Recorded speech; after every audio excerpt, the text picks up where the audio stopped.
भगवते वासुदेवाय। ओम नमो भगवते वासुदेवाय। ओम अज्ञानतिमिरान्धस्य ज्ञानाञ्जनशलाकया चक्षुरुन्मिलितं येन तस्मै श्रीगुरवे नमः। श्रीचैतन्यमनोभीष्टं स्थापितं येन भूतले स्वयं रूपा कदा मह्यं ददाति स्वपदान्तिकं। वन्देऽहं श्रीगुरुं श्रीयुतपदकमलं श्रीगुरून् वैष्णवांश्च श्रीरूपं सागरजातं सहगणरघुनाथान्वितं तं सजीवं साद्वैतं सावधूतं परिजनसहितं कृष्णचैतन्यदेवं श्रीराधाकृष्णपादान् सहगणललिता श्रीविशाखामितांश्च। हे कृष्ण करुणा सिन्धो दीनबन्धो जगत्पते गोपेश गोपिका कान्दा राधा कान्दा नमोऽस्तुते। तप्तकाञ्चन गौराङ्गी राधे वृन्दावनेश्वरी वृषभानुसुते देवी प्रणमामि हरिप्रिये। वाञ्छाकल्पतरुभ्यश्च कृपा सिन्धुभ्येव च पतितानां पावनेभ्यो वैष्णवेभ्यो नमो नमः। नमो विष्णुपादाय कृष्णपृष्ठाय भूतले श्रीमदे भक्तिवेदान्त स्वामिनिति नामिने। नमस्ते सरस्वती देवे गौरवाणी प्रचारिणे निर्विशेष शून्यवादी पाश्चात्यदेशतारिणे। जय श्री कृष्ण चैतन्य प्रभु नित्यानंद श्री अद्वैत गदाधर श्रीवासादि गौरभक्तवृंद। हरे कृष्णा कृष्ण कृष्ण हरे हरे, हरे राम राम राम हरे हरे।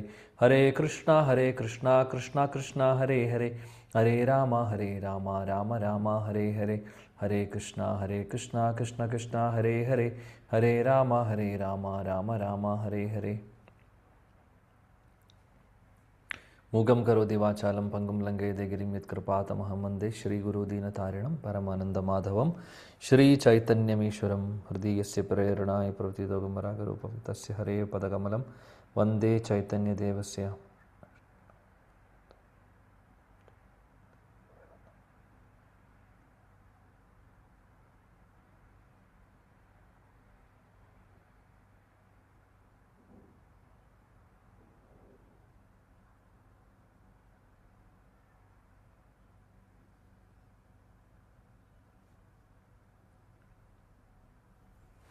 ഹരേ കൃഷ്ണ. പ്രിയപ്പെട്ട എല്ലാ ഭക്തർക്കും എൻ്റെ വിനീതമായ പ്രണാമം.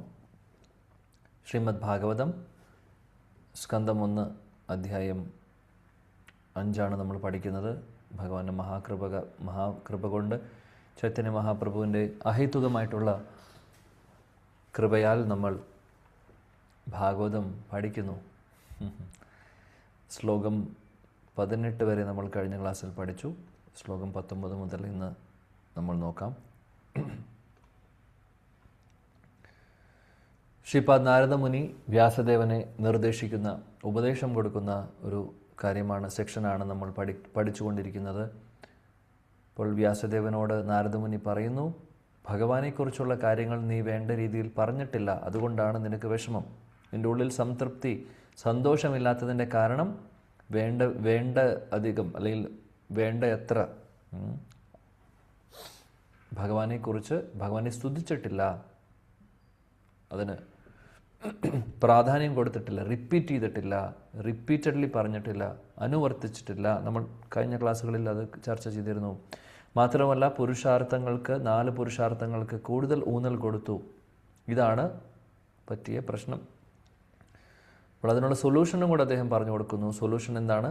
ഭഗവാനെക്കുറിച്ച് കൂടുതൽ പറയൂ, അല്ലെങ്കിൽ ഭഗവാന്റെ ലീലകളും നാമരൂപഗുണലീലയെക്കുറിച്ച് കൂടുതൽ വർണ്ണിക്കൂ, കൂടുതൽ എക്സ്പ്ലെയിൻ ചെയ്യൂ, ഭാഗവതം എഴുതൂ. ചുരുക്കം പറഞ്ഞു കഴിഞ്ഞാൽ ഇതാണ് വ്യാസദേവനോട് പറയുന്ന കാര്യം. ശ്ലോകം 18 വരെ, 17, 18 ഈ 2 ശ്ലോകങ്ങളിൽ 12 മുതൽ 16 വരെയുള്ള ശ്ലോകം നമ്മൾ കണ്ടപ്പോൾ അതാണ് നമ്മൾ കഴിഞ്ഞ ആഴ്ചയിൽ ചർച്ച ചെയ്തത്. അതിനു മുമ്പ് 2 തരത്തിലുള്ള ഗ്രന്ഥങ്ങളുണ്ട് എന്നുള്ളത് നമ്മൾ ചർച്ച ചെയ്തു. അതീന്ദ്രിയ തലത്തിലുള്ളതും ഭൗതിക തലത്തിലുള്ളതും. എക്സാമ്പിൾ പറഞ്ഞിരുന്നു, കാക്കയെ പോലെയും അരയന്നത്തെ പോലെയും എന്നുള്ളത്. ഇനി അതിനുശേഷം നമ്മൾ പഠിച്ച കാര്യം എന്താണെന്ന് വെച്ചാൽ 12 മുതൽ 16 വരെയുള്ള ശ്ലോകങ്ങളിൽ ഭക്തിയാണ് ഏറ്റവും വിലപ്പെട്ട ഒരു കാര്യം എന്നുള്ളത് നമ്മൾ അവിടെ കണ്ടു. ജ്ഞാനവും കർമ്മവും ഒക്കെ ഭക്തിയുടെ ഒരു ടച്ച് ഇല്ലെങ്കിൽ അതൊന്നും വർക്കാവില്ല.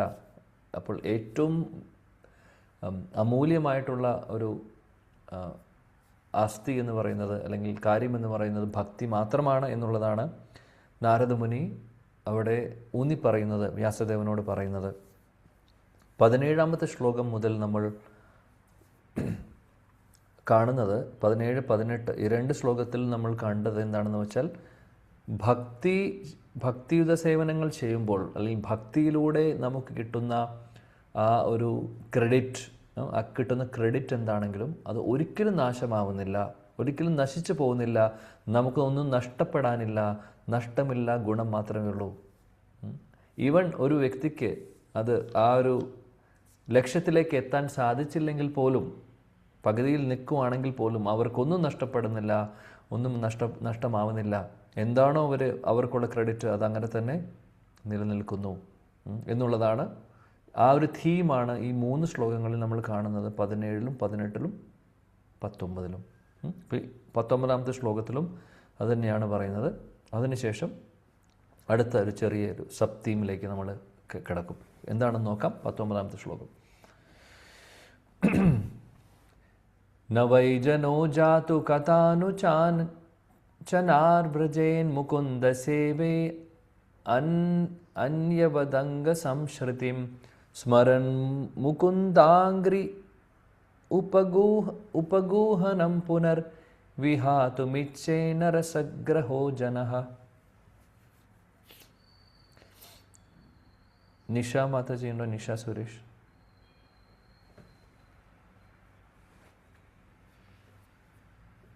ഓക്കെ. ഷീബ മാതാജി, ഷീബ പവീന്ദ്രൻ മാതാജി.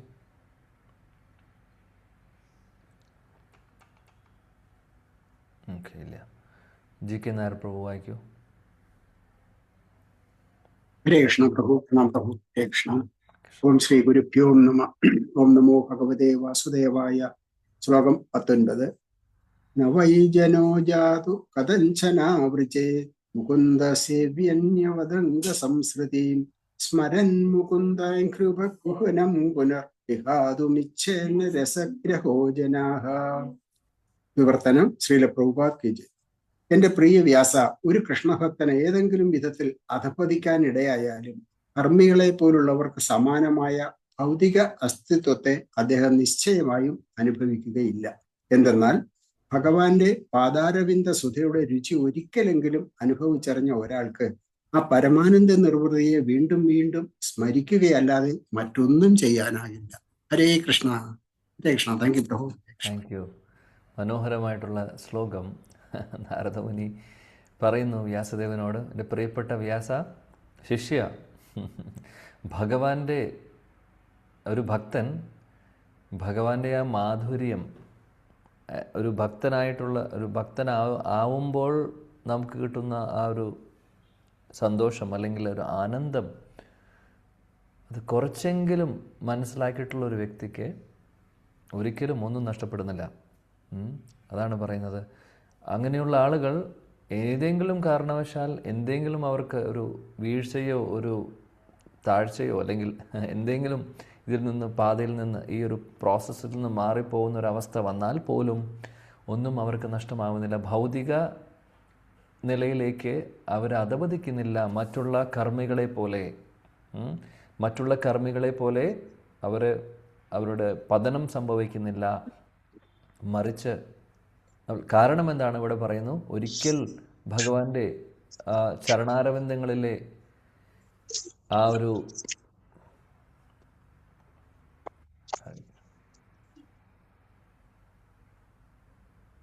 എല്ലാവരും ദയവേദം മ്യൂട്ട് ചെയ്ത് വെക്കണം.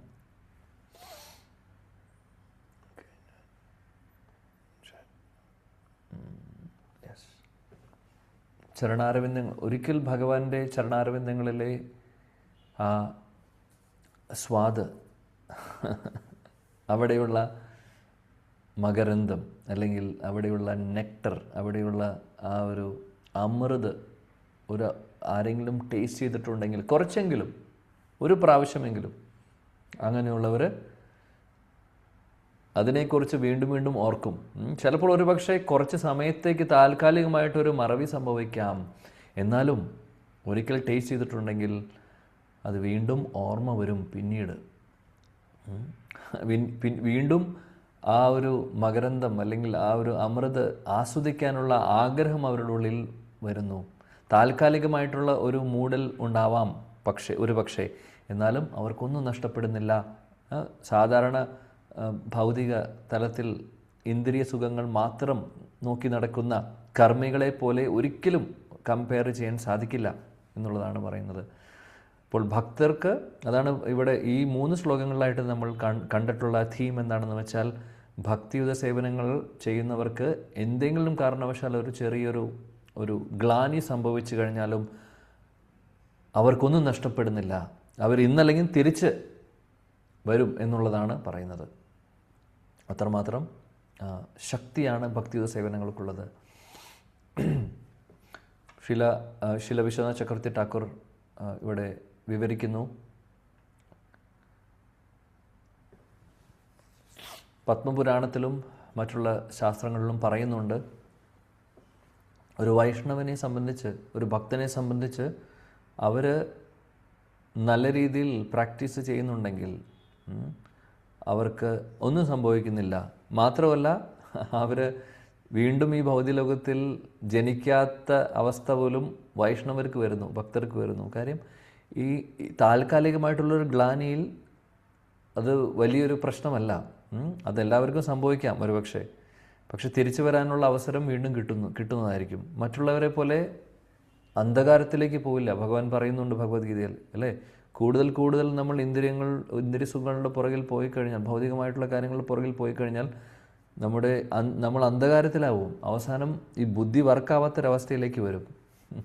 എന്നാൽ ഭക്തർക്ക് അങ്ങനെയല്ല. കർമ്മബന്ധനത്തിൽ നിന്നൊക്കെ രക്ഷപ്പെടാനുള്ള മാർഗങ്ങൾ ഭഗവാൻ കാണിച്ചു കൊടുക്കുന്നു. അല്ലെങ്കിൽ ഭക്തി സേവനങ്ങളിലൂടെ അവർക്ക് കർമ്മബന്ധനങ്ങളിൽ നിന്ന് പുറത്തു വരാൻ സാധിക്കുന്നു. ഇവിടെ അദ്ദേഹം ആചാര്യന്മാർ പറയുന്നത് എന്താണെന്ന് വെച്ചാൽ, ഈ ഭഗവാനെ ഓർക്കുന്ന കാര്യം, ഭഗവാന്റെ ആ സ്മരണ എന്ന് പറയുന്നത്, ഒരിക്കൽ ഭഗവാനെക്കുറിച്ച്, ഭഗവാന്റെ ലീലയോ ഭഗവാന്റെ രൂപമോ നാമമോ രൂപമോ അല്ലെങ്കിൽ ഗുണങ്ങളോ ലീലയോ എന്തെങ്കിലും നമ്മുടെ ഉള്ളിൽ ഒരു പ്രാവശ്യം കയറിയിട്ടുണ്ടെങ്കിൽ അത് മതി. കാര്യം അത്രയും ശക്തിയാണുള്ളത്. ഒരു പ്രാവശ്യം നാമം ചൊല്ലിയിട്ടുണ്ടെങ്കിൽ അതിനുള്ള എഫക്റ്റ് ഉണ്ട്. നമുക്കറിയാം, ഒരുപാട് എക്സാമ്പിൾസ് അറിയാം ശാസ്ത്രങ്ങളിൽ നിന്ന്. അജാമിളിൻ്റെ ഉദാഹരണമാണെങ്കിലും അല്ലാതെ പുരാണങ്ങളിൽ നിന്നുള്ളൊരു ഉദാഹരണം നമ്മൾ പറയാറുണ്ട്. ഹറാം എന്ന് പറഞ്ഞപ്പോൾ ഭഗവാൻ വന്ന് രക്ഷിച്ചു കൊണ്ടുപോയത്. അപ്പോൾ അറിഞ്ഞും അറിയാതെയും കളിയാക്കിക്കൊണ്ടോ അല്ലെങ്കിൽ വേറെ എന്തെങ്കിലും ഉദ്ദേശിച്ചിട്ടോ നമ്മൾ ഭഗവാന്റെ നാമം ചൊല്ലുന്നുണ്ടെങ്കിൽ പോലും അതിന് പോലും അത്ര ശക്തിയുണ്ട്. ഭഗവാന്റെ ലീലകൾ ഒരു പ്രാവശ്യം കേട്ടിട്ടുണ്ടെങ്കിൽ, അത് നമ്മുടെ ഹൃദയത്തിൽ പ്രവേശിച്ചിട്ടുണ്ടെങ്കിൽ, ആ വ്യക്തിക്ക് ഇന്നല്ലെങ്കിൽ നാളെ അവർക്ക് തിരിച്ച് വളരെ ഉത്സാഹത്തോടുകൂടി ഭക്തി സേവനങ്ങൾ ചെയ്ത് ലക്ഷ്യത്തിലേക്ക് എത്താനുള്ള ഒരു ശക്തി അതിനുണ്ട്. താൽക്കാലികമായിട്ട് ചിലപ്പോൾ കുറച്ചു കാലം അത് മൂടിയിരിക്കുമായിരിക്കാം, പക്ഷേ ഒന്നും നഷ്ടപ്പെടുന്നില്ല എന്നാണ് പറയുന്നത്. ശില വിശ്വനാഥ ചക്രവർത്തി ഠാക്കൂർ പറയുന്നത് എന്താണെന്ന് വെച്ചാൽ, ആ ഒരിക്കൽ അത് ടേസ്റ്റ് ചെയ്തിട്ടുണ്ടെങ്കിൽ പിന്നെ അവർ പിന്നീട് വീണ്ടും അത് ഓർക്കാനുള്ള ഒരു ആഗ്രഹം അവരുടെ ഉള്ളിൽ വരുന്നു. അതാണ് പറയുന്നത്. അപ്പോൾ സാധാരണ അങ്ങനെ സംഭവിക്കുമ്പോൾ ആളുകൾ ചിന്തിക്കുന്നു, അദ്ദേഹം പറയുന്നത് അങ്ങനെയാണ്, അതായത് ഒരിക്കൽ നമ്മൾ ഭഗവാന്റെ നാമരൂപ ഗുണലീലയെക്കുറിച്ച് കുറച്ച് നമ്മളൊന്ന് ആസ്വദിച്ചു, പിന്നെ കുറേ കാലത്തേക്ക് അതില്ല, അത് മൂടിപ്പോയി, എന്തെങ്കിലും കാരണവശാൽ നമുക്ക് വീഴ്ച സംഭവിച്ചു. എന്നാൽ ഒരു സമയം കഴിയുമ്പോൾ നമുക്കത് വീണ്ടും ഓർക്കാനുള്ള അവസരം വരുന്നു. ഭഗവാന്റെ കൃപ നമുക്ക് തരുന്നു. ഭഗവാന്റെ ഭക്തരിലൂടെയോ അല്ലെങ്കിൽ ഭഗവാൻ നേരിട്ടോ പരമാത്മാവായിട്ടോ നമ്മളെ ഓർമ്മിപ്പിക്കുന്നു. ഒരിക്കൽ വീണ്ടും ഓർമ്മ വന്നു കഴിഞ്ഞാൽ പിന്നെ ആ വ്യക്തികൾ ഓർത്തു പോകുന്നു. ശില ചക്രവർത്തിപാദ് പറയുന്നതാണ്, ഇത്രയും അധപതിച്ച വ്യക്തിയാണല്ലോ ഞാൻ, ഇതെല്ലാം ഉണ്ടായിട്ടും അത് ഒരിക്കൽ ടേസ്റ്റ് ചെയ്തിട്ട് ഞാനത് ഉപേക്ഷിച്ച് വേറെ സ്ഥലത്തേക്ക് പോയല്ലോ, അല്ലെങ്കിൽ ഭഗവാനെ മറന്നല്ലോ, എത്ര വലിയൊരു വിഡ്ഢിയാണ് ഞാൻ. ഇനി ഞാൻ ഒരിക്കലും വേറെ വഴിക്ക് പോയില്ല, ഇനി ഞാൻ ഭഗവാന്റെ പാദങ്ങൾ വിടില്ല എന്നുള്ള തീരുമാനം അങ്ങനെയുള്ളവരെ എടുക്കുമെന്നാണ് പറയുന്നത്. ഇങ്ങനെയുള്ള ഒരുപാട് ഭക്തരുടെ ജീവിതത്തിൽ ഇങ്ങനെയൊക്കെ സംഭവിക്കുന്നുണ്ടാവും. ആദ്യം വരുന്നു, പിന്നെ പ്രശ്നം സംഭവിക്കുന്നു, അത് കഴിഞ്ഞ് വീണ്ടും വരുന്നു. അത് ചിലപ്പോൾ ഒരു ജന്മത്തിൽ തന്നെ ആയിരിക്കില്ല, നമുക്കതറിയില്ല. ഇപ്പോൾ ഒരുപക്ഷെ നമ്മുടെ ലൈഫിൽ അത് എക്സ്പീരിയൻസ് ചെയ്തിട്ടുണ്ടാവില്ല, എന്നാൽ അത് പല ജന്മങ്ങളിലായിട്ട് നടന്നിട്ടുള്ളതായിരിക്കും. ഇപ്പോൾ നമ്മൾ കഴിഞ്ഞ ജന്മങ്ങളിൽ ചെയ്തിട്ടുള്ളതിൻ്റെ ബാക്കി പാത്രമാണ് നമ്മൾ ചെയ്തുകൊണ്ടിരിക്കുന്നത്, അല്ലേ? നമ്മളിൽ പലവരും, അല്ലെങ്കിൽ നമ്മളിൽ എല്ലാവരും തന്നെ ഭക്തിയിൽ അല്ലെങ്കിൽ ഈ ഒരു മാർഗത്തിൽ, ഭാഗവതത്തിലും നാമത്തിലുമൊക്കെ ചെറിയൊരു വിശ്വാസവും അല്ലെങ്കിൽ അതിലൊരു താല്പര്യവും നമുക്ക് തോന്നിയിട്ടുണ്ടെങ്കിൽ അതിൻ്റെ അർത്ഥം നമ്മൾ ചെയ്തിട്ടുള്ളതിൻ്റെ ബാക്കിയാണ് ചെയ്തുകൊണ്ടിരിക്കുന്നത്. എപ്പോഴോ ചെയ്തിട്ടുണ്ട്, വേണ്ട രീതിയിൽ നമ്മൾ പൂർത്തിയാക്കിയിട്ടില്ല, അതാണ്. പക്ഷേ എവിടെ അവസാനിപ്പിച്ചിട്ടുണ്ടോ അവിടെ നിന്നും തുടങ്ങുന്നു, അല്ലേ? നേഹാഭിക്രമ നാശോസ്തി ഭഗവത്ഗീതയിലും നമ്മൾ പറയുന്നു, എവിടെ അവസാനിപ്പിക്കുന്നു അവിടെ നിന്നും തുടങ്ങുന്നു. അതാണ്, അത്രമാത്രം ശക്തിയാണുള്ളത്. ഇവിടെ ആ ഒരു പ്രിൻസിപ്പിളാണ് എടുത്തു പറയുന്നത് ഈ ശ്ലോകത്തിൽ. വേറൊരു മനോഹരമായിട്ടുള്ളൊരു ടേം ഉണ്ട് ഇവിടെ ശ്ലോകത്തിൽ നോക്കിക്കഴിഞ്ഞാൽ, രസഗ്രഹ എന്നാണ് പറയുന്നത്.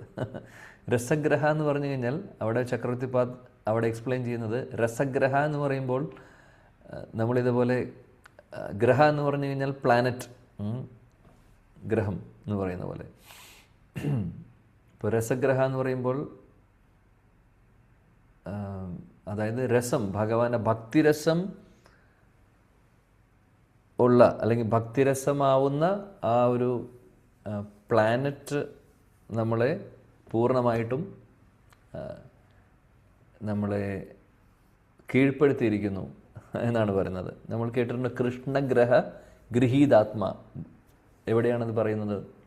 കൃഷ്ണഗ്രഹ ഗൃഹീതാത്മ. ആർക്കാണ് ഓർമ്മ? ഞാൻ പറഞ്ഞിട്ടുണ്ട്. ഭഗവാൻ കൃഷ്ണനാവുന്ന ഗ്രഹം, ഗ്രഹം എന്ന് ഉദ്ദേശിക്കുന്നത് പ്ലാനറ്റ്. ഭഗവാൻ കൃഷ്ണനാവുന്ന പ്ലാനറ്റ് ഹോണ്ട് ചെയ്തിരിക്കുകയാണെന്ന്. ഗൃഹീതാത്മ. നമ്മൾ പറയില്ലേ, രാഹു വന്ന് കീഴ്പ്പെടുത്തി എന്ന് പറയില്ലേ, രാഹു വന്ന് ചന്ദ്രനെ മൂടി എന്ന് പറയുന്ന പോലെ. അതേപോലെ കൃഷ്ണഗ്രഹ ഗൃഹീതാത്മ എന്ന് ഒരു സ്ഥലത്ത് പറയുന്നുണ്ട് ഭാഗവതത്തിൽ. ഈ ക്ലാസ്സിൽ ഞാൻ പറഞ്ഞിട്ടുണ്ട് ഇതിനു മുമ്പ്. ഉറപ്പാണ്, എപ്പോഴാണെന്ന് ഓർമ്മയില്ല, പക്ഷെ പറഞ്ഞിട്ടുണ്ട് എന്നുള്ളതാണ് ഞാൻ വിശ്വസിക്കുന്നത്. അവിടെയും പറയുന്നു, ഇവിടെ രസഗ്രഹ, അവിടെ കൃഷ്ണഗ്രഹ എന്നാണ്. ആരെങ്കിലും?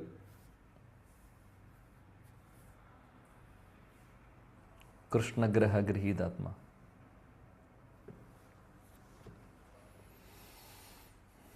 ഭഗവാൻ കൃഷ്ണനാവുന്ന ഗ്രഹം പൂർണ്ണമായിട്ടും അപഹരിച്ചിരിക്കുന്നു ആ വ്യക്തിയെ എന്നാണ് അതിൻ്റെ അർത്ഥം. പോയറ്റിക് എക്സ്പ്രഷനാണ്. പ്രഹ്ലാദിൻ്റെ ചരിത്രത്തിൽ പറയുന്നു, ആരും ഒന്നും മിണ്ടുന്നില്ല. സോറി, ഞാൻ മൈക്ക് മ്യൂട്ട് ചെയ്തിരിക്കുകയെന്ന് തോന്നുന്നു. സോറി, എന്നോട് ക്ഷമിക്കണം. യെസ്, പ്രഹ്ലാദ് ചരിത്രത്തിൽ പറയുന്നതാണ് കൃഷ്ണഗ്രഹ ഗൃഹീതാത്മ. ഇവിടെ രസഗ്രഹ എന്ന് പറയുന്നത്, ഇവിടെ രസമാവുന്ന ഗ്രഹം നമ്മളെ കീഴ്പ്പെടുത്തിയിരിക്കുന്നു. അല്ലെങ്കിൽ ആരെക്കുറിച്ചാണ് പറയുന്നത്? ഭക്തര് ഒരിക്കൽ ടേസ്റ്റ് ചെയ്തിട്ടുള്ള വ്യക്തിയെക്കുറിച്ചാണ് പറയുന്നത്. അങ്ങനെയുള്ളവർക്ക് ആ കൃഷ്ണ ഭഗവാൻ ആ ഭക്തിയുടെ രസം അവർ ആസ്വദിച്ചിട്ടുണ്ടെങ്കിൽ അതിൻ്റെ അർത്ഥം അവർ ശ്രദ്ധ, സാധുസംഗ, ഭജനക്രിയ, അനർത്ഥ നിർവൃത്തി, നിഷ്ഠ, രുചി, ആസക്തി എന്നൊക്കെ പറയുന്ന ആ സ്റ്റേജിൽ എത്തി, അല്ലെങ്കിൽ അത് ക്രോസ് ചെയ്യുന്ന ആളുകൾ, അല്ലെങ്കിൽ ആ ഒരു സ്റ്റേജിൽ എത്തിയിട്ടുള്ള ആളുകളാണ് ഈ ഭക്തിരസം അല്ലെങ്കിൽ ഈ ഭക്തിരസം അല്ലെങ്കിൽ രതി അല്ലെങ്കിൽ ഈ രസത്തെ ആസ്വദിക്കുന്നത്, അല്ലെങ്കിൽ ആസ്വദിക്കാൻ അവർക്ക് സാധിക്കുന്നത്. അതിൻ്റെ അർത്ഥം ശില ചക്രവർത്തി ഠാക്കൂർ പറയുന്നു, അതിൻ്റെ അർത്ഥം ആ ഒരു പൊസിഷനിലേക്ക്, ഇപ്പോൾ രുചി ആസക്തിയിലേക്ക് എത്തിയിട്ടുള്ളവർക്ക് മാത്രമല്ല ഈ രസത്തെ ആസ്വദിക്കാൻ സാധിക്കുന്നത്, ആദ്യത്തെ ദിവസം മുതൽ തുടങ്ങുമ്പോൾ ഭക്തി സേവനങ്ങൾ ചെയ്ത് തുടങ്ങുന്ന വ്യക്തിക്കും ഈ രസത്തിൻ്റെ, ഭക്തിരസത്തിൻ്റെ ഒരു ചെറിയൊരു കണിക, അല്ലെങ്കിൽ ആ കണിക അവർക്ക് കിട്ടുന്നു, അല്ലെങ്കിൽ കുറച്ച് ആ ഒരു രസം അവരുടെ ഉള്ളിലും ഉണ്ടാവും. പക്ഷേ അത് പൂർണ്ണമായിട്ടും അത് പ്രകടമാവുന്നില്ല. കാര്യം അത് മൂടിയിരിക്കുകയാണ് തൽക്കാലം, ആ ഒരു അവസ്ഥയിലാണ്. എന്നാൽ പിന്നീട് സാധു സംഘത്തിലൂടെയോ ഭഗവാന്റെ ഭക്തരുടെ കൃപ കൊണ്ട് എന്താ സംഭവിക്കുന്നത്? ഈ കവർ ചെയ്തുകൊണ്ടിരിക്കുന്നത് ഓൾറെഡി നമ്മുടെ ഉള്ളിൽ ആ ഭക്തിരസം ഉള്ളിൽ കയറിയിട്ടുണ്ട്. പക്ഷേ അത് മൂടിയിരിക്കുന്നു. പല കാരണങ്ങളും ഉണ്ടാവും. നമ്മൾ നമ്മുടെ മാർഗം മാറ്റി വേറെ മാർഗം സ്വീകരിച്ച് പോകുന്നു, അല്ലെങ്കിൽ എന്തെങ്കിലും. എന്നാൽ ഭഗവാന്റെ പരിശുദ്ധ ഭക്തരുടെ ഒരു സമ്പർക്കത്താൽ, അസോസിയേഷൻ എന്ത് സംഭവിക്കുന്നു? അവരുടെ ഹൃദയത്തിൽ, അങ്ങനെയുള്ള ആളുകളുടെ ഹൃദയത്തിലും ഇതെല്ലാം വീണ്ടും ജനിക്കുന്നു. അതാണ്, അത് വീണ്ടും ജനിക്കുന്നു. അപ്പോൾ ഇത് അത്രമാത്രം ശക്തിയുണ്ട് എന്നുള്ളതാണ് നമ്മൾ മനസ്സിലാക്കേണ്ടത്. വേറൊരു നല്ലൊരു ഉദാഹരണം അവിടെ പറയുന്നത്, ശില വിശ്വനാഥ ചക്രവർത്തി ഠാക്കൂർ ഒരു ശ്ലോകം കോട്ട് ചെയ്യുന്നുണ്ട്. 11ാമത്തെ സ്കന്ധത്തിലെ ഒരു ശ്ലോകമാണ്. ആ ശ്ലോകത്തിൽ എന്ത് പറയുന്നു എന്ന് പറഞ്ഞാൽ, നമ്മൾ ഭക്ഷണം കഴിക്കുമ്പോൾ സംഭവിക്കുന്നത് എന്താണ്? ശ്ലോകം 11ാമത്തെ സ്കന്ധത്തിലെയാണ്. ഭക്തിയെക്കുറിച്ച് പറയുന്നു. അപ്പോൾ ഭഗവാന്റെ അല്ലെങ്കിൽ ഭക്തിയുത സേവനങ്ങൾ അനുഭവിക്കുന്ന ഒരു വ്യക്തി, അല്ലെങ്കിൽ അത് ഭക്തിയുത സേവനങ്ങൾ ചെയ്തു തുടങ്ങുന്ന ഒരു വ്യക്തി, അവർക്ക് സംഭവിക്കുന്നത് എന്താണ്? ആദ്യം തന്നെ ഭഗവാനെ എക്സ്പീരിയൻസ് ചെയ്യാനുള്ള ഒരു, അല്ലെങ്കിൽ എക്സ്പീരിയൻസ്, ഭഗവാന്റെ ആ ഒരു പ്രസൻസ് എക്സ്പീരിയൻസ് അവർ ചെയ്യുന്നു. 2, ആസക്തി, ഭൗതിക തലത്തിലുള്ള എല്ലാത്തിൽ നിന്നും ഒരു വിരക്തി നേടാൻ സാധിക്കുന്നു. 3 പറയുന്നു, അവർ പൂർണ്ണമായിട്ടും അതേപോലെ തന്നെ ഭക്തിയും അവരുടെ ഉള്ളിൽ കൂടുതൽ ജനിക്കുന്നു. അതാണ് പറയുന്നത്. അപ്പോൾ ഈ ശ്ലോകത്തിൽ പറയുന്നത് എന്താണെന്ന് വെച്ചാൽ, ആരാണോ ഭഗവാനെ ശരണം പ്രാപിക്കുന്നത്, അങ്ങനെയുള്ള ആളുകൾക്ക് 3 കാര്യങ്ങൾ നടക്കുന്നു. എന്താണ് സംഭവിക്കുന്നത്? 1, ഭക്തി അവരുടെ ഹൃദയത്തിൽ കൂടുന്നു. 2, ഭഗവാനെ നേരിട്ട് അവർ എക്സ്പീരിയൻസ് ചെയ്യുന്നു. 3, ഭൗതിക തലത്തിലുള്ള എല്ലാ കാര്യങ്ങളിൽ നിന്നും പുറത്തു വരുന്നു, അതായത് വിരക്തി നേടാൻ സാധിക്കുന്നു. ഇതും ഓട്ടോമാറ്റിക്കലി നടക്കും എന്നാണ് പറയുന്നത്, ആരാണോ ഭഗവാനെ ശരണം പ്രാപിക്കുന്നത്. അത് എന്തുമായിട്ടാണ് ഉപമിച്ചിട്ടുള്ളത്?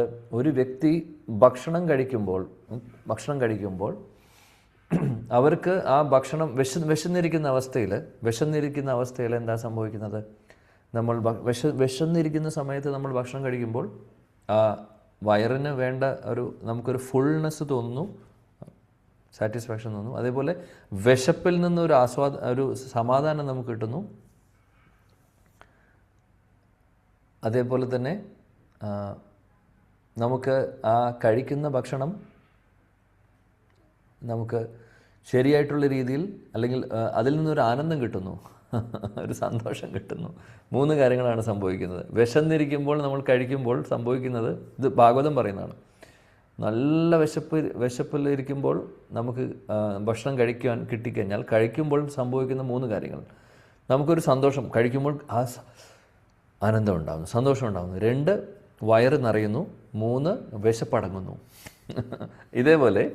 ഇതേപോലെയാണ് ഭഗവാന്റെ, അത് ഓരോ വായിലും നമ്മൾ കഴിക്കുന്ന ഭക്ഷണത്തിന്, ഓരോ വായ നമ്മൾ കഴിക്കുമ്പോഴും ഈ 3 കാര്യങ്ങൾ നടക്കുന്നു എന്നാണ് പറയുന്നത്.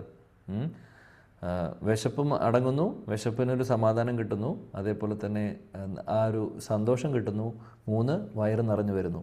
ഇതേപോലെയാണ് ഭഗവാനെ ശരണം പ്രാപിച്ചിട്ടുള്ള വ്യക്തിക്ക് അവരുടെ ഹൃദയത്തിൽ ഭക്തിയും, അതേപോലെ തന്നെ ഭഗവാനെ മനസ്സിലാക്കുവാനും അല്ലെങ്കിൽ ഭഗവാനെ നേരിട്ട് എക്സ്പീരിയൻസ് ചെയ്യാനും സാധിക്കുന്നു. 3, വിരക്തി നേടാൻ സാധിക്കുന്നു. ഇത് സൈമൾട്ടേനിയസ്ലി അല്ലെങ്കിൽ ഓട്ടോമാറ്റിക്കലി നടക്കുമെന്നാണ് പറയുന്നത് ഈ ശ്ലോകത്തിൽ. ഭക്തി പരേശാനുഭാവോ വിരക്തിർ അന്യത ചേസ ത്രിക ഏകകാലഃ പ്രപദ്യമാനസ്യ യഥാ സ്നതഃ സ്യുസ്തുഷ്ടി പുഷ്ടി ക്ഷുത് അപായോ नु ഘാസം. ഇത് ശ്ലോകം വരുന്നത് 11ാമത്തെ സ്കന്ധത്തിലെ 2ാമത്തെ അധ്യായത്തിൽ വരുന്ന ശ്ലോകമാണ്. അപ്പോൾ അതേപോലെ ചക്രവർത്തി പാത ഇവിടെ ഈ ഒരു ശ്ലോകത്തിൽ അതിൻ്റെ കമൻട്രിയിൽ അദ്ദേഹം കോട്ട് ചെയ്യുന്നതിൻ്റെ കാരണം എന്താണെന്ന് വെച്ചാൽ, രസഗ്രഹത്തെക്കുറിച്ച് പറയുവാണ്. ഒരിക്കൽ അത് ആസ്വദിച്ചിട്ടുണ്ടെങ്കിൽ ഫുൾ സാറ്റിസ്ഫാക്ഷൻ നമുക്ക് കിട്ടുന്നു എന്നുള്ളതാണ് പറയുന്നത്. അപ്പോൾ അതിന് ചെറിയൊരു ഗ്ലാനി സംഭവിച്ചിട്ടുണ്ടെങ്കിലും അതിനെ തിരിച്ച് വരാനുള്ള ശക്തി, പൂർണ്ണ ശക്തിയുണ്ട്. അത് അത്രയും പവർഫുള്ളാണ് ഭക്തിയുത സേവനങ്ങൾ എന്നുള്ളതാണ് അദ്ദേഹം ഇവിടെ പറയുന്നത്. പ്രഭുപാദി ഭാവാർത്ഥത്തിൽ കുറച്ചും കൂടെ കാര്യങ്ങൾ പറയുന്നുണ്ട്. എന്താണെന്ന് വെച്ചാൽ അദ്ദേഹം പറയുന്നു,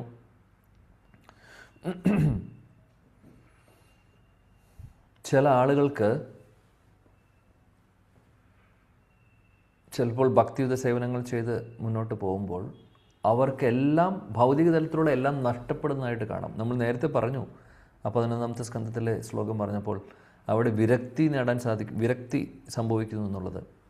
വിരക്തി എന്ന് പറഞ്ഞാൽ നമുക്ക് ഡിറ്റാച്ച്മെൻറ്റ് വരുന്നു. ചില സമയങ്ങളിൽ വേറെ ഒരു കാര്യം കൂടെ സംഭവിക്കാം ചില ഭക്തർക്ക്. എന്താണ്? നമുക്കുള്ളതെല്ലാം ഒരു സുപ്രഭാതത്തിൽ എല്ലാം നഷ്ടപ്പെടുന്ന അവസ്ഥ, ഭൗതികമായിട്ടുള്ള എല്ലാം. അതായത് പെട്ടെന്നൊരു ദിവസം നമ്മൾ എഴുന്നേൽക്കുമ്പോൾ പാപ്പരാവുന്ന അവസ്ഥ, ഒന്നുമില്ലാത്ത അവസ്ഥ. അങ്ങനെ സംഭവിക്കാം ഒരുപക്ഷെ. ഈ ഒരു കാര്യം ഭാഗവത്തിൽ പറയുന്നുണ്ട്. യസ്യാഹം അനുഗ്രഹണാമി ഹരിഷ്യേ തദ്ധനം ശനൈ. യുധിഷ്ഠിര മഹാരാജാവിനോട് നാരദമുനി പറയുന്നതാണ് ഈ ഒരു ശ്ലോകം ആക്ച്വലി. അതായത് ഭഗവാന്റെ ഏറ്റവും കൂടുതൽ കാരുണ്യമുള്ള വ്യക്തി എന്ന് പറഞ്ഞു കഴിഞ്ഞാൽ അത് ഭൗതിക തലത്തിൽ നല്ല നേട്ടങ്ങളൊക്കെ, നമുക്ക് ജീവിക്കാനുള്ള പൈസ കിട്ടുന്നു, അല്ലെങ്കിൽ സാമ്പത്തികമായിട്ടുള്ള നല്ലൊരു സിറ്റുവേഷനിലാണ് നമ്മളിരിക്കുന്നത്. അപ്പോൾ നമ്മൾ പറയും, ഭഗവാന്റെ അനുഗ്രഹം കൊണ്ടാണ്, ഭഗവാന്റെ അനുഗ്രഹം കൊണ്ട് ഒരു കുഴപ്പമില്ലാതെ പോകുന്നു, ജോലി കുഴപ്പമില്ലാതെ പോകുന്നു, അതേപോലെ പൈസ അത്യാവശ്യം നമുക്ക് ജീവിക്കാനുള്ളത് കിട്ടുന്നുണ്ട്. അപ്പോൾ പറയും ഭഗവാന്റെ അനുഗ്രഹം കൊണ്ട് എല്ലാം പോകുന്നു എന്നുള്ളത്. അപ്പോൾ യുധിഷ്ഠിര മഹാരാജ്, നാരദമുനി പറയുന്നത് അതല്ല, യുധിഷ്ഠിര മഹാരാജനോട് ഇത് വേറെ 7-ാമത്തെ സ്കന്ധത്തിൽ വരുന്നതാണ്. അവിടെ പറയുന്നു ആക്ച്വലി ഏറ്റവും വലിയ അനുഗ്രഹം എന്ന് പറയുന്നത് അതല്ല. ഇപ്പം നമ്മൾ ഭൗതിക തലത്തിലുള്ള നേട്ടങ്ങൾ അല്ലെങ്കിൽ എന്തെങ്കിലും കാര്യങ്ങളൊക്കെ നടന്നു പോകുന്നുണ്ട്, അത് അപ്പോൾ നമ്മൾ പറയും അനുഗ്രഹമാണ് ഭഗവാന്റെ. എന്നാൽ ആക്ച്വലി അതിനേക്കാൾ വലിയ അനുഗ്രഹം എന്ന് പറഞ്ഞു കഴിഞ്ഞാൽ എല്ലാം നഷ്ടപ്പെടുന്നതാണെന്ന് പറയുന്നു. അതാണ് പറയുന്നത്. യസ്യാം, അതാണ് ആ ശ്ലോകത്തിൽ പറയുന്നത്. യസ്യാഹം അനുഗ്രഹണാമി ഹരിഷ്യേ തദ്ധനം ശനൈ. അപ്പോൾ സംഭവിക്കുന്നത് എന്താണ്? തദോ ധനം ത്യജദ്യസ്യ സ്വജന ദുഃഖ ദുഃഖിതം. അതായത് കംപ്ലീറ്റ് നഷ്ടപ്പെടുമ്പോൾ, ഒന്നുമില്ലാതെ ആവുമ്പോൾ എന്താണ് സംഭവിക്കുന്നത്? ആ വ്യക്തി വേറെ ആരുമില്ല എന്ന് മനസ്സിലാക്കുന്നു. സ്വന്തം ബന്ധുക്കൾ, ബന്ധുജനങ്ങളും കൂട്ടുകാരും എല്ലാവരും ഉപേക്ഷിക്കുന്നു അവരെ. അവസാനം ഭഗവാൻ മാത്രമേ ഉള്ളൂ എന്ന് മനസ്സിലായിക്കൊണ്ട് ഭഗവാനെ ശരണം പ്രാപിക്കുന്നു. അപ്പോൾ ഇതാണ് ഏറ്റവും വലിയ ഭാഗ്യം ചെയ്തിട്ടുള്ള വ്യക്തിക്ക് സംഭവിക്കുന്നതെന്നാണ് നാരദമുനി പറയുന്നത്.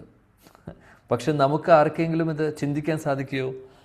നമ്മുടെ ലൈഫിൽ ഇത് സംഭവിച്ചു കഴിഞ്ഞാൽ എന്തായിരിക്കും അവസ്ഥ? ആർക്കെങ്കിലും ഇത് ഉൾക്കൊള്ളാൻ സാധിക്കുമോ? അല്ലെങ്കിൽ ആർക്കെങ്കിലും ഇത് മാനേജ് ചെയ്യാൻ സാധിക്കുമോ, ടോളറേറ്റ് ചെയ്യാൻ സാധിക്കുമെന്ന് തോന്നുന്നുണ്ടോ? ബുദ്ധിമുട്ടാണ്. കാര്യം അതിനുള്ള മെച്യൂരിറ്റി നമുക്ക് വന്നിട്ടില്ല. അതുകൊണ്ട് പേടിക്കേണ്ട ആവശ്യമില്ല. ഭഗവാൻ അങ്ങനെ ഒരു സുപ്രഭാതത്തിലെല്ലാം എടുത്തുകൊള്ളണമെന്നില്ല. അതിനുള്ള മെച്യൂരിറ്റി ഉണ്ടെങ്കിൽ ഒരുപക്ഷെ സംഭവിക്കും, ഇല്ലെങ്കിൽ നമുക്കത് താങ്ങാൻ പറ്റില്ല എന്നറിയാം.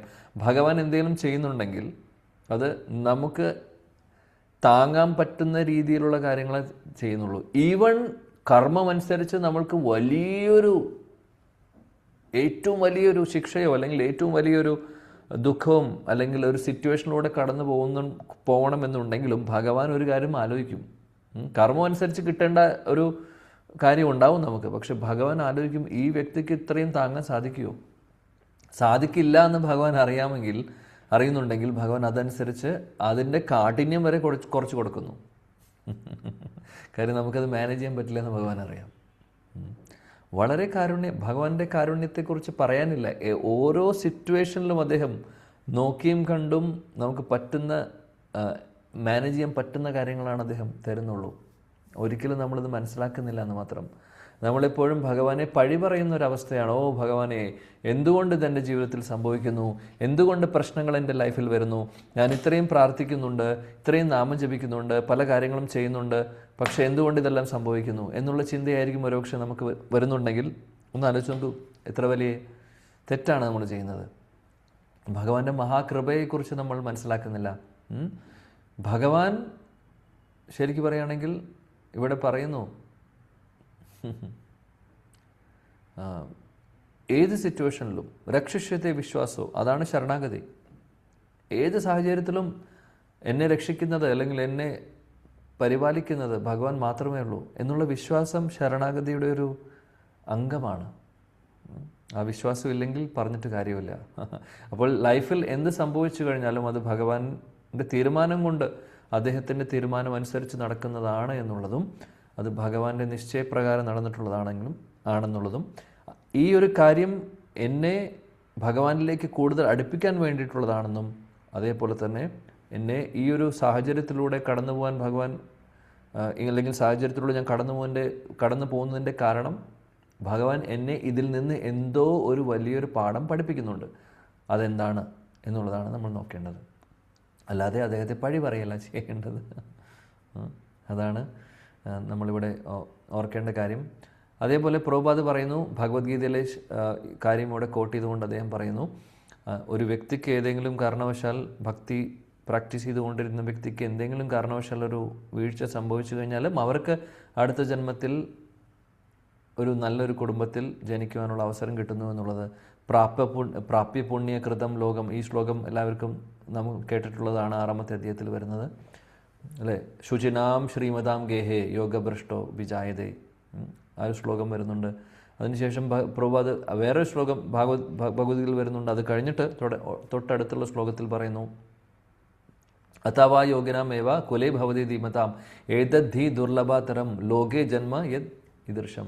അവിടെ പറയുന്നു, എന്നാൽ അപ്പോൾ ശുചിനാം ശ്രീമതാം ഗേഹ എന്ന് പറഞ്ഞു കഴിഞ്ഞാൽ ഇപ്പോൾ 2 കാര്യമാണ് അവിടെ പറയുന്നത്. ഒന്ന്, കുറച്ച് സമയം നമ്മൾ ഭക്തി സേവനങ്ങൾ ചെയ്തിട്ടുണ്ടെങ്കിൽ അങ്ങനെയുള്ളവർക്ക് ഉണ്ടാകുന്ന റിസൾട്ടാണ് പറയുന്നത് ശുചിനാം ശ്രീമതാം ഗേഹ. അതായത് നല്ല അരിസ്ട്രോക്രാറ്റിക് ഫാമിലിയിൽ ജനിക്കാൻ സാധിക്കുന്നു. എന്നാൽ അവിടെ നിന്ന് പിന്നീട് അവർക്ക് ഭക്തിയുത സേവനങ്ങളെ മുന്നോട്ട് കൊണ്ടുപോകാനുള്ള ഒരു ഓപ്പർച്യൂണിറ്റി തരുന്നു. പക്ഷേ അത് എല്ലാവരും എടുത്തുകൊള്ളുന്നില്ല, അത് വേറെ പ്രശ്നം.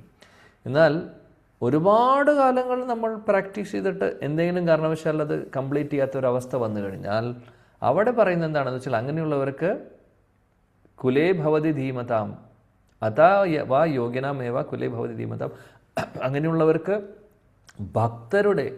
ശുദ്ധ ഭക്തരുടെ കുടുംബത്തിൽ ജനിക്കാനുള്ള അവസരം കിട്ടുന്നു എന്നാണ് പറയുന്നത്.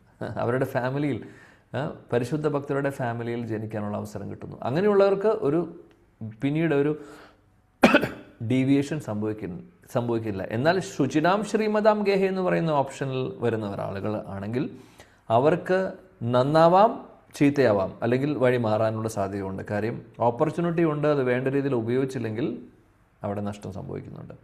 അപ്പം ഇതെല്ലാം പറഞ്ഞതിന് ശേഷമാണ് പ്രഭുപാദ്, നമ്മൾ നേരത്തെ പറഞ്ഞു പക്ഷേ അതിനെക്കുറിച്ച്, എന്നാൽ ഇതിനേക്കാൾ അപ്പുറത്തുള്ള ഭാഗ്യം ഒരു ഭക്തനെ സംബന്ധിച്ച് എല്ലാം നഷ്ടപ്പെട്ട ഒന്നുമില്ലാത്ത അവസ്ഥയിൽ ഭഗവാനെ മാത്രം ശരണം പ്രാപിക്കുന്ന ഒരവസ്ഥയിലേക്ക് വരുന്നത് അത് ഭഗവാന്റെ അഹൈതുകമായിട്ടുള്ള മഹാകൃപയാണ് എന്ന് പറയുന്നു.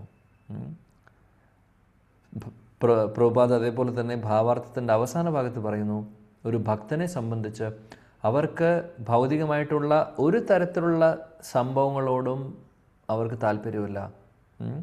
ഭൗതികമായിട്ടുള്ള ഒരു എൻജോയ്മെൻറ്റ്, മെറ്റീരിയൽ എൻജോയ്മെൻറ്റ് എന്ന് പറയുന്നത് അവരുടെ ഡിക്ഷണറിയിലില്ല. അവർക്ക് ഒരേ ഒരു കാര്യം മാത്രമേ, ഒരേ ഒരു ആഗ്രഹം മാത്രമേ ഉള്ളൂ, ഭഗവാനെ സേവിക്കണം എന്നുള്ളത്. ഭഗവാന്റെ തൃപ്പാദങ്ങൾ വിട്ടുകൊണ്ട് അവരൊന്നും ആഗ്രഹിക്കുന്നില്ല, പ്രാർത്ഥിക്കുന്നുമില്ല. അതാണ് പ്രഭുപാദ് ഇവിടെ പറയുന്നത്. പരിശുദ്ധ ഭക്തിയുത സേവനങ്ങൾ മാത്രമേ ഒരു പരിശുദ്ധ ഭക്തൻ ആഗ്രഹിക്കുകയുള്ളൂ. വൃത്രാസുരൻ്റെ പ്രാർത്ഥനയിൽ നമ്മൾ കാണുന്നതാണ്, ന നാകപൃഷ്ടം ന ച പാരമേഷ്ട്യം ന സർവഭൗമാനരസാധിപത്യം ന യോഗസിദ്ധിം അപുനർഭവം വാ സമഞ്ജസത്വാവിരഹയ്യ കാക്ഷേ. വൃത്രാസുരൻ 6ാമത്തെ സ്കന്ധത്തിൽ പ്രാർത്ഥിക്കുന്നതാണ്. ന നാകപൃഷ്ടം ന ച പാരമേഷ്ട്യം ന സർവഭൗമ നരസാധിപത്യം. അദ്ദേഹം പറയുന്നു, സ്വർഗമോ അല്ലെങ്കിൽ രസാതലമോ അതോ ഇനി ധ്രുവലോകം പോലും അങ്ങ് എനിക്ക് തരാമെന്ന് പറഞ്ഞാലും എനിക്ക് താല്പര്യമില്ല. ഭഗവാനോട് പറയുന്നു അദ്ദേഹം. അങ്ങ് പറയുന്നു, ഉപരിലോകങ്ങളിലെ ഈ ലോകം മുഴുവനും രാജാവാക്കാം, നിന്നെ സ്വർഗത്തിലെ രാജാവാക്കാം, ധ്രുവലോകത്തിലെ രാജാവാക്കാം വേണമെങ്കിൽ. താല്പര്യമുണ്ടോ നിനക്ക്? വൃത്രാസുരൻ പറയുന്നു, എനിക്ക് താല്പര്യമില്ല, എനിക്കതൊന്നും വേണ്ട. അദ്ദേഹം പറയുന്നു, സമഞ്ജസത്വ വിരഹീയ കാക്ഷേ, ഭഗവാനെ അങ്ങയുടെ തൃപ്പാദങ്ങൾ വിട്ടിട്ട് എനിക്കൊന്നും വേണ്ട, അങ്ങയുടെ തൃപ്പാദങ്ങളിൽ ശരണം പ്രാപിച്ചുകൊണ്ട് അങ്ങയെ സേവിക്കുവാൻ മാത്രമേ ഞാൻ ആഗ്രഹിക്കുന്നുള്ളൂ. ഇതാണ് ഒരു പരിശുദ്ധ ഭക്തൻ്റെ പ്രാർത്ഥന. കുലശേഖര ആൾവാർ പ്രാർത്ഥിക്കുന്നുണ്ട് മുകുന്ദമാലയിൽ, നാഹം വന്ദേ തവ ചരണയോർ ദ്വന്ദ്വമദ്വന്ദ്വഹേതോ കുംഭി പാകം ഗുരുമപി ഹരേ നാരകം നാപനേന്തും രമ്യ രാമ മൃദുതനുലത നന്ദനേ നാപിരന്തും ഭാവേ ഭാവേ ഹൃദയ ഭവനേ ഭാവയേയം ഭവന്തം. എന്താണ് അദ്ദേഹത്തിൻ്റെ പ്രാർത്ഥന? നാഹം വന്ദേ തവ ചരണയോർ ദ്വന്ദ്വം അദ്വന്ദ്വ ഹേതു. ഓ ഭഗവാനെ, ഞാൻ അങ്ങയുടെ മുമ്പിൽ കുമ്പിടുന്നത്, നമസ്കരിക്കുന്നത് ദ്വന്ദ്ങ്ങളിൽ നിന്ന് മുക്തനാവാൻ വേണ്ടിയിട്ടല്ല. ഓ ഭഗവാനെ, അതേപോലെ തന്നെ ഞാൻ അങ്ങയുടെ മുമ്പിൽ കുമ്പിടുന്നതും നമസ്കരിക്കുന്നതും അല്ലെങ്കിൽ പ്രാർത്ഥിക്കുന്നതും അങ്ങയെ ആരാധിക്കുന്നതും കുംഭീഭാഗം എന്ന് പറഞ്ഞ നരകത്തിൽ പോയി അവിടെ പോയി ഞാൻ യാതനകൾ അനുഭവിക്കുന്നത് ആലോചിച്ച് അതിൻ്റെ പേടി കൊണ്ടല്ല ഞാൻ പ്രാർത്ഥിക്കുന്നത്, അല്ലെങ്കിൽ അങ്ങയെ ഞാൻ ആരാധിക്കുന്നത്. അതൊന്നും എനിക്ക് വിഷയമേ അല്ല. രമ്യ രാമ മൃദു തനുലത നന്ദനെ നാപ്പിരന്തും. രമ്യ രാമ, അതായത് നന്ദകാനനം, സ്വർഗലോകത്തിൽ നന്ദകാനൻ എന്ന് പറയുന്ന ആ ഒരു ഗാർഡനിൽ ഒരുപാട് സുന്ദരികളായിട്ടുള്ള ദേവസ്ത്രീകളുണ്ട്. അവരുടെ കൂടെ കൂടാൻ വേണ്ടി ആഗ്രഹിച്ചിട്ടോ അല്ല ഞാൻ അങ്ങയെ ആരാധിക്കുന്നത്, പ്രാർത്ഥിക്കുന്നത് അല്ലെങ്കിൽ വന്ദിക്കുന്നത്. മറിച്ച് ഞാൻ പ്രാർത്ഥിക്കുന്നതും ഞാൻ ആഗ്രഹിക്കുന്നതും ഒരേ ഒരു കാര്യം മാത്രമേ ഉള്ളൂ, ഭഗവാനെ, ഭാവേ ഭാവേ ഹൃദയ ഭവനെ ഭാവയേയം ഭവന്തം. ഭഗവാനെ, ഞാൻ ഒരേ ഒരു ആഗ്രഹമേ എനിക്കുള്ളൂ, എല്ലായ്പ്പോഴും എപ്പോഴും 24 മണിക്കൂറും സദാസമയവും അങ്ങയെ സ്മരിക്കണം, അങ്ങയെ ഓർക്കണം. വേറൊന്നും എനിക്ക് ഞാൻ ആഗ്രഹിക്കുന്നില്ല. എൻ്റെ ഹൃദയത്തിൽ അങ്ങ് മാത്രം മതി. ഇത് മാത്രമേ ഉള്ളൂ എൻ്റെ ആഗ്രഹം, അങ്ങയെക്കുറിച്ച് ഓർക്കാൻ, അങ്ങയുടെ നാമരൂപഗുണലീലകൾ ഓർക്കുവാൻ മാത്രമേ ഞാൻ ആഗ്രഹിക്കുന്നുള്ളൂ. ഇതാണ് പരിശുദ്ധ ഭക്തരുടെ പ്രാർത്ഥന.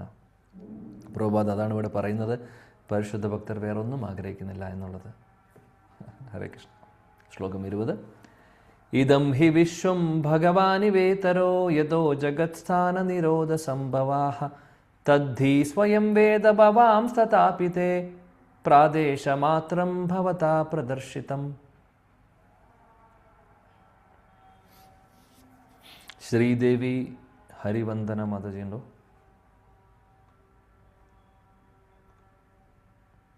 യെസ്. കൃഷ്ണ പ്രഭു, ഞാൻ വായിച്ചിട്ടുണ്ട്. ഓക്കെ. ശ്ലോകം 20. ഇദം ഹി വിശ്വം ഭഗവാനിവേദരോ യതോ ജഗൽസ്ഥാന നിരോധ സംഭവഃ തദ്ധി സ്വയം വേദ ഭവാംസ്തഥാപി പ്രദേശമാത്രം ഭവത പ്രദർശിതം. വിവർത്തനം ശ്രീല പ്രഭുപാദത്തിൽ. ഈ വിശ്വപ്രപഞ്ചം സ്വയം പരമ ദിവ്യോത്തമ പുരുഷനായ ഭഗവാനാകുന്നു. എന്നിരുന്നാലും അതിൽ നിന്നും ഭഗവാൻ അകന്നു നിൽക്കുന്നു. ഭഗവാനിൽ നിന്ന് മാത്രമാണ് ഈ വിശ്വപ്രപഞ്ചം ഉത്ഭവിച്ചത്. ഭഗവാനിലാണ് ഇത് നിലകൊള്ളുന്നത്. സർവനാശത്തിനു ശേഷം ഭഗവാനിലാണ് ഇത് വിലയം പ്രാപിക്കുന്നത്. ഭഗവാന് ഇവയെക്കുറിച്ചെല്ലാം അറിവുള്ളതാണല്ലോ. ഞാനൊരു സംഗ്രഹം നൽകിയെന്നേയുള്ളൂ. ഹരേ കൃഷ്ണ. കൃഷ്ണ പ്രഭു. Thank you. 20ാമത്തെ ശ്ലോകത്തിൽ നാരദമുനി വ്യാസദേവനെ ഇവിടെ ഇനി ഇൻസ്ട്രക്ഷൻസ് ആണ് ഈ 2-3 ശ്ലോകത്തിൽ പറയുന്നു. അതുകൊണ്ട് നീ ഭഗവാനെക്കുറിച്ച് എഴുതണം, പറയണം. ഞാൻ ഭക്തിയെക്കുറിച്ച് ചെറിയൊരു കാര്യം അല്ലെങ്കിൽ കുറച്ച് കാര്യങ്ങൾ മാത്രമേ ഞാൻ പറഞ്ഞിട്ടുള്ളൂ. ഒരു സിനോപ്സിസ് മാത്രമേ ഞാൻ പറഞ്ഞിട്ടുള്ളൂ. ഇനി അതിനെ എക്സ്പാൻഡ് ചെയ്യേണ്ടത് നിൻ്റെ ജോലിയാണ്, അതിനെ ഇനി വിസ്തരിക്കേണ്ടത് നിൻ്റെ ജോലിയാണ്. അതാണ് പറയുന്നത്, നീ അത് ചെയ്യണം. ഞാൻ കുറച്ച് കാര്യങ്ങൾ പറഞ്ഞു ഭക്തിയെക്കുറിച്ച്. അപ്പോൾ ഭക്തിക്ക് ഊന്നൽ കൊടുക്കണമെന്നുള്ളതാണ് നാരദമുനിയുടെ നിർദ്ദേശിക്കുന്നത്. അപ്പോൾ അതിനെ ഇനി കൂടുതൽ എലാബറേറ്റ് ചെയ്യണം, കൂടുതൽ വിസ്തരിക്കണം എന്ന് പറഞ്ഞ് ഇന്ന് വ്യാസദേവനോട് പറയുന്നു ഇവിടെ.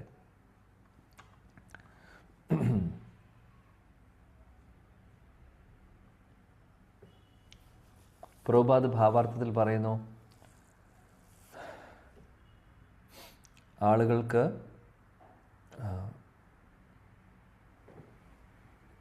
ഭക്തിയെക്കുറിച്ച് അറിയാത്ത ഒരു അല്ലെങ്കിൽ പല ടൈപ്പ് ഓഫ് പല ഫിലോസഫി ഫോളോ ചെയ്യുന്ന ആളുകളുണ്ട്. ഇവിടെ കൂടുതലും പ്രഭുപാദ് പറയുന്നത് ബ്രഹ്മവാദികളെക്കുറിച്ചും പരമാത്മാവാദികളെക്കുറിച്ചൊക്കെ. ഭഗവാൻ റിയലൈസേഷൻ ആ 3 തരത്തിലുള്ള പരമസത്യത്തെ മനസ്സിലാക്കുന്ന മൂന്ന് കാറ്റഗറി ഉണ്ട്, നമുക്കറിയാം. അല്ലെങ്കിൽ 3 ലെവലുകളുണ്ട്. അതിനെക്കുറിച്ചാണ് പ്രഭുപാദ് ഭാവാർത്ഥത്തിൽ പറയുന്നത്. ചില ആളുകൾ വിചാരിക്കുന്നു ഭഗവാന് രൂപമില്ല എന്ന് വിചാരിക്കുന്നു. ചില ആളുകൾ വിചാരിക്കുന്നു ഭഗവാൻ പരമാത്മാവായിട്ടുണ്ട്, അത്രയേ ഉള്ളൂ, അതിനപ്പുറത്തേക്കൊന്നും അറിയില്ല. ചില ആളുകൾക്ക് അല്ലെങ്കിൽ എല്ലാം അറിവുള്ള വ്യക്തികൾ അല്ലെങ്കിൽ പരമസത്യത്തിൻ്റെ ഏറ്റവും ഉയർന്ന റിയലൈസേഷനായിട്ടുള്ള ഭഗവാൻ ആ വ്യക്തിയെ മനസ്സിലാക്കുന്നുണ്ടെങ്കിൽ അതിലെല്ലാം ഉൾക്കൊള്ളുന്നു എന്നുള്ളത്. അപ്പോൾ പ്രഭുപാദ് പറയുന്നത് ഭഗവാൻ അല്ലെങ്കിൽ പരമസത്യം എന്ന് പറയുമ്പോൾ അതിൽ ആകാരവും നിരാകാരവും ഉൾക്കൊള്ളുന്നുണ്ട്. കാര്യം ഭഗവാന്റെ രൂപം ഉണ്ട്, ഭഗവാന്റെ ധാമമുണ്ട്, ഇതെല്ലാം ഉള്ളതാണ്. കൂട്ടത്തിൽ ഭഗവാന്റെ നിരാകാര ആ ഒരു ഇൻപേഴ്സണൽ ആസ്പെക്റ്റ് എന്താണെന്ന് വെച്ചാൽ അദ്ദേഹത്തിൻ്റെ ശരീരത്തിൽ നിന്ന് വരുന്ന ബ്രഹ്മജ്യോതി തന്നെ. അപ്പോൾ അത് ജ്യോതി എന്ന് പറയുമ്പോൾ അതിൻ്റെ രൂപം എന്ന് പറയാൻ സാധിക്കില്ല. എന്നാൽ അത് വരുന്നത് ഭഗവാന്റെ ശരീരത്തിൽ നിന്നാണ് എന്നുള്ളതും നമ്മൾ മനസ്സിലാക്കേണ്ടതാണ്. അപ്പോൾ ഒരു പരിപൂർണമായിട്ടും കാര്യങ്ങൾ മനസ്സിലാക്കുന്ന ഒരു വ്യക്തി അല്ലെങ്കിൽ ഭഗവാൻ റിയലൈസേഷനുള്ള ഒരു വ്യക്തിക്ക് താഴെയുള്ളതെല്ലാം ആ നിരാകാര ആസ്പെക്റ്റും പരമാത്മാവ് എന്ന് പറയുന്ന ആസ്പെക്റ്റും ഒക്കെ മനസ്സിലാവും. അതാണ് പൂർണ്ണമായിട്ടുള്ള അറിവ് എന്നുള്ളത് പ്രഭുപാദ് ഇവിടെ ഓർമ്മിപ്പിക്കുന്നു. ആ ഒരു കാര്യം, ഈ ഒരു കൺസെപ്റ്റ് ഓൾറെഡി നമ്മൾ കണ്ടിട്ടുണ്ട്, പഠിച്ചിട്ടുള്ളതാണ്, വായിച്ചിട്ടുള്ളതാണ്. എന്നാൽ ഇവിടെ അത് വീണ്ടും ഓർമ്മിപ്പിക്കുന്നു. പ്രഭുപാദ് ഭാവാർത്ഥത്തിൽ അതിനെക്കുറിച്ച് പറയുന്നു. അപ്പോൾ പ്രഭുപാദ് പറയുന്നു ഈ ലോകം ഇപ്പോൾ സഞ്ചരിക്കുന്ന അവസ്ഥയെക്കുറിച്ച് അദ്ദേഹം പറയുന്നു. വളരെ പരിതാപകരമായിട്ടുള്ളൊരു അവസ്ഥയിലാണ് ആളുകൾ പോയിക്കൊണ്ടിരിക്കുന്നത്. ദൈവത്തെ അംഗീകരിക്കാത്ത ഒരു സമൂഹത്തിലാണ് നമ്മൾ ജീവിക്കുന്നത്. അതുകൊണ്ടാണ് ഈ പ്രശ്നങ്ങളെല്ലാം. അപ്പോൾ ആളുകൾ മനസ്സിലാക്കുന്നില്ല ഈ ശാസ്ത്രങ്ങളിൽ പറയുന്ന കാര്യം, ഇങ്ങനെയുള്ള കാര്യങ്ങൾ, ധർമ്മത്തെക്കുറിച്ച് ഒന്നും മനസ്സിലാക്കുന്നില്ല എന്നുള്ളതാണ് പ്രഭുപാദ് പറയുന്നത്. എന്നിട്ട് പ്രഭുപാദ് ഒരു ഉദാഹരണം കൂടെ പറയുന്നത് എന്താണെന്ന് വെച്ചാൽ, എങ്ങനെയാണോ കാലുകൾ, നമ്മുടെ കൈകളും കാലുകളും ശരീരത്തിൽ നിന്ന് നമ്മൾ മുറിച്ച് മാറ്റിക്കഴിഞ്ഞു കഴിഞ്ഞാൽ പിന്നെ ആ കൈ കൊണ്ട് വല്ല പ്രയോജനമുണ്ടോ? കൈ മുറിച്ച് മാറ്റിക്കഴിഞ്ഞാൽ ആ മുറിഞ്ഞു കിടക്കുന്ന കൈ കൊണ്ട് വല്ല പ്രയോജനമുണ്ടോ? അതുകൊണ്ട് എന്തെങ്കിലും നമുക്ക് ചെയ്യാൻ സാധിക്കുമോ? അതേപോലെ കാലും ഇല്ല. മറിച്ച് ആ കൈകൾ ശരീരത്തോട് അറ്റാച്ച് ഇരിക്കുന്ന സമയത്ത്, ശരീരത്തിൻ്റെ കൂടെ ഉള്ള സമയത്ത് അതുകൊണ്ട് വാല്യൂ ഉണ്ട്, അതുകൊണ്ട് പ്രയോജനമുണ്ട്, അതുകൊണ്ട് പല കാര്യങ്ങളും ചെയ്യാൻ സാധിക്കും. ഈ കൈ കൊണ്ട് കാലുകൊണ്ട് നമുക്ക് ഒരുപാട് കാര്യങ്ങൾ ചെയ്യാം, ഭഗവാന്റെ സേവനങ്ങൾ ചെയ്യാൻ സാധിക്കും, അല്ലേ? കാല് ഉപയോഗിച്ച് സവൈ മനകൃഷ്ണ പദാരവിന്ദയോ, അംബരീഷ് മഹാരാജാവ് പറയുന്നുണ്ട്, കൈകൾ ഉപയോഗിച്ച് ഭഗവാന്റെ സേവനങ്ങൾ ചെയ്യുന്നു, കാലുകൾ ഉപയോഗിച്ച് തീർത്ഥാടനത്തിന് പോകുന്നു, വൃന്ദാവൻ ധാം മായപ്പൂർ ധാമിലേക്കൊക്കെ പോകുന്നു. അപ്പോൾ കാലും കൈയും നമ്മൾ ഉപയോഗിക്കുന്നു, പക്ഷേ അതിനെ മുറിച്ച് മാറ്റിക്കഴിഞ്ഞാൽ അതുകൊണ്ട് ഒരു വാല്യൂ ഇല്ല. അതേപോലെയാണ് നമ്മൾ ഭഗവാന്റെ അംശമായിട്ടുള്ള നമ്മൾ ഭഗവാനിൽ നിന്ന് മാറി നിൽക്കുവാണെങ്കിൽ, മറന്നു നിൽക്കുവാണെങ്കിൽ ആ വ്യക്തികളെ കൊണ്ട് ഒരു പ്രയോജനമില്ല, അല്ലെങ്കിൽ ഒന്നും നടക്കുന്നില്ല, അല്ലെങ്കിൽ ആ മീനിങ്ലെസ് ആണ് എന്നാണ് പറയുന്നത്. അപ്പോൾ അങ്ങനെയുള്ളൊരു അവസ്ഥയാണ് ഇന്നത്തെ കാലത്ത്. ആളുകൾ ഭഗവാനെ മറന്നിരിക്കുന്ന അവസ്ഥയാണ്, ഭഗവാനിൽ നിന്ന് അകന്നു പോകുന്ന അവസ്ഥയാണ്. അപ്പോൾ ശരിക്കും പറയുകയാണെങ്കിൽ ജീവിതത്തിൻ്റെ ലക്ഷ്യം എന്താണെന്ന് അറിയാതെ ഏതോ ഒരു ദിശയിലേക്ക് സഞ്ചരിച്ചു കൊണ്ടിരിക്കുന്നു. ആക്ച്വലി പറയുകയാണെങ്കിൽ ഒരു പ്രയോജനമില്ലാതെ ജീവിതം നശിപ്പിച്ചു കൊണ്ടിരിക്കുകയാണ് എന്നാണ് നമ്മളെ അദ്ദേഹം ഓർമ്മിപ്പിക്കുന്ന കാര്യം.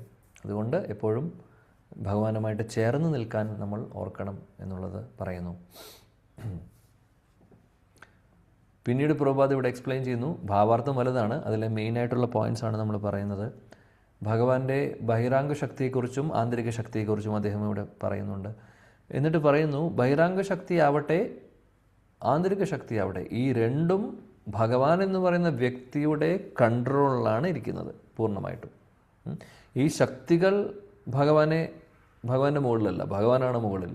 അദ്ദേഹത്തിൻ്റെ കൺട്രോളിലാണ് ഈ എനർജീസ് എല്ലാം ഉള്ളത്.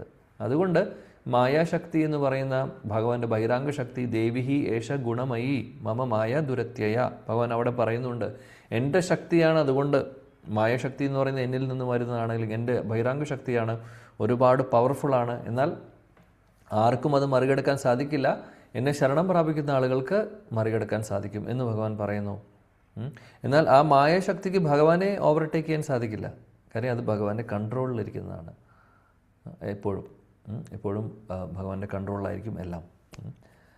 അപ്പോൾ പ്രഭുപാദ് പറയുന്നു ഇതിനെക്കുറിച്ചെല്ലാം പറയുന്നു. പക്ഷേ ആളുകൾ വിചാരിക്കുന്നു, പ്രഭുപാദ് പറയുന്ന ആളുകൾ വിചാരിക്കുന്നു ഈ ലോകം മുഴുവനും എനിക്ക് കീഴടക്കാൻ പറ്റും എന്ന് തെറ്റിദ്ധരിക്കുന്നു. അങ്ങനെ ആ ഒരു ധാരണയിൽ ആളുകൾ പലതും ചെയ്യുന്നു. ആളുകൾ അങ്ങനെ ധരിക്കുന്നുണ്ട്. ഇന്നത്തെ ആളുകൾ അതാ പറയുന്നത്.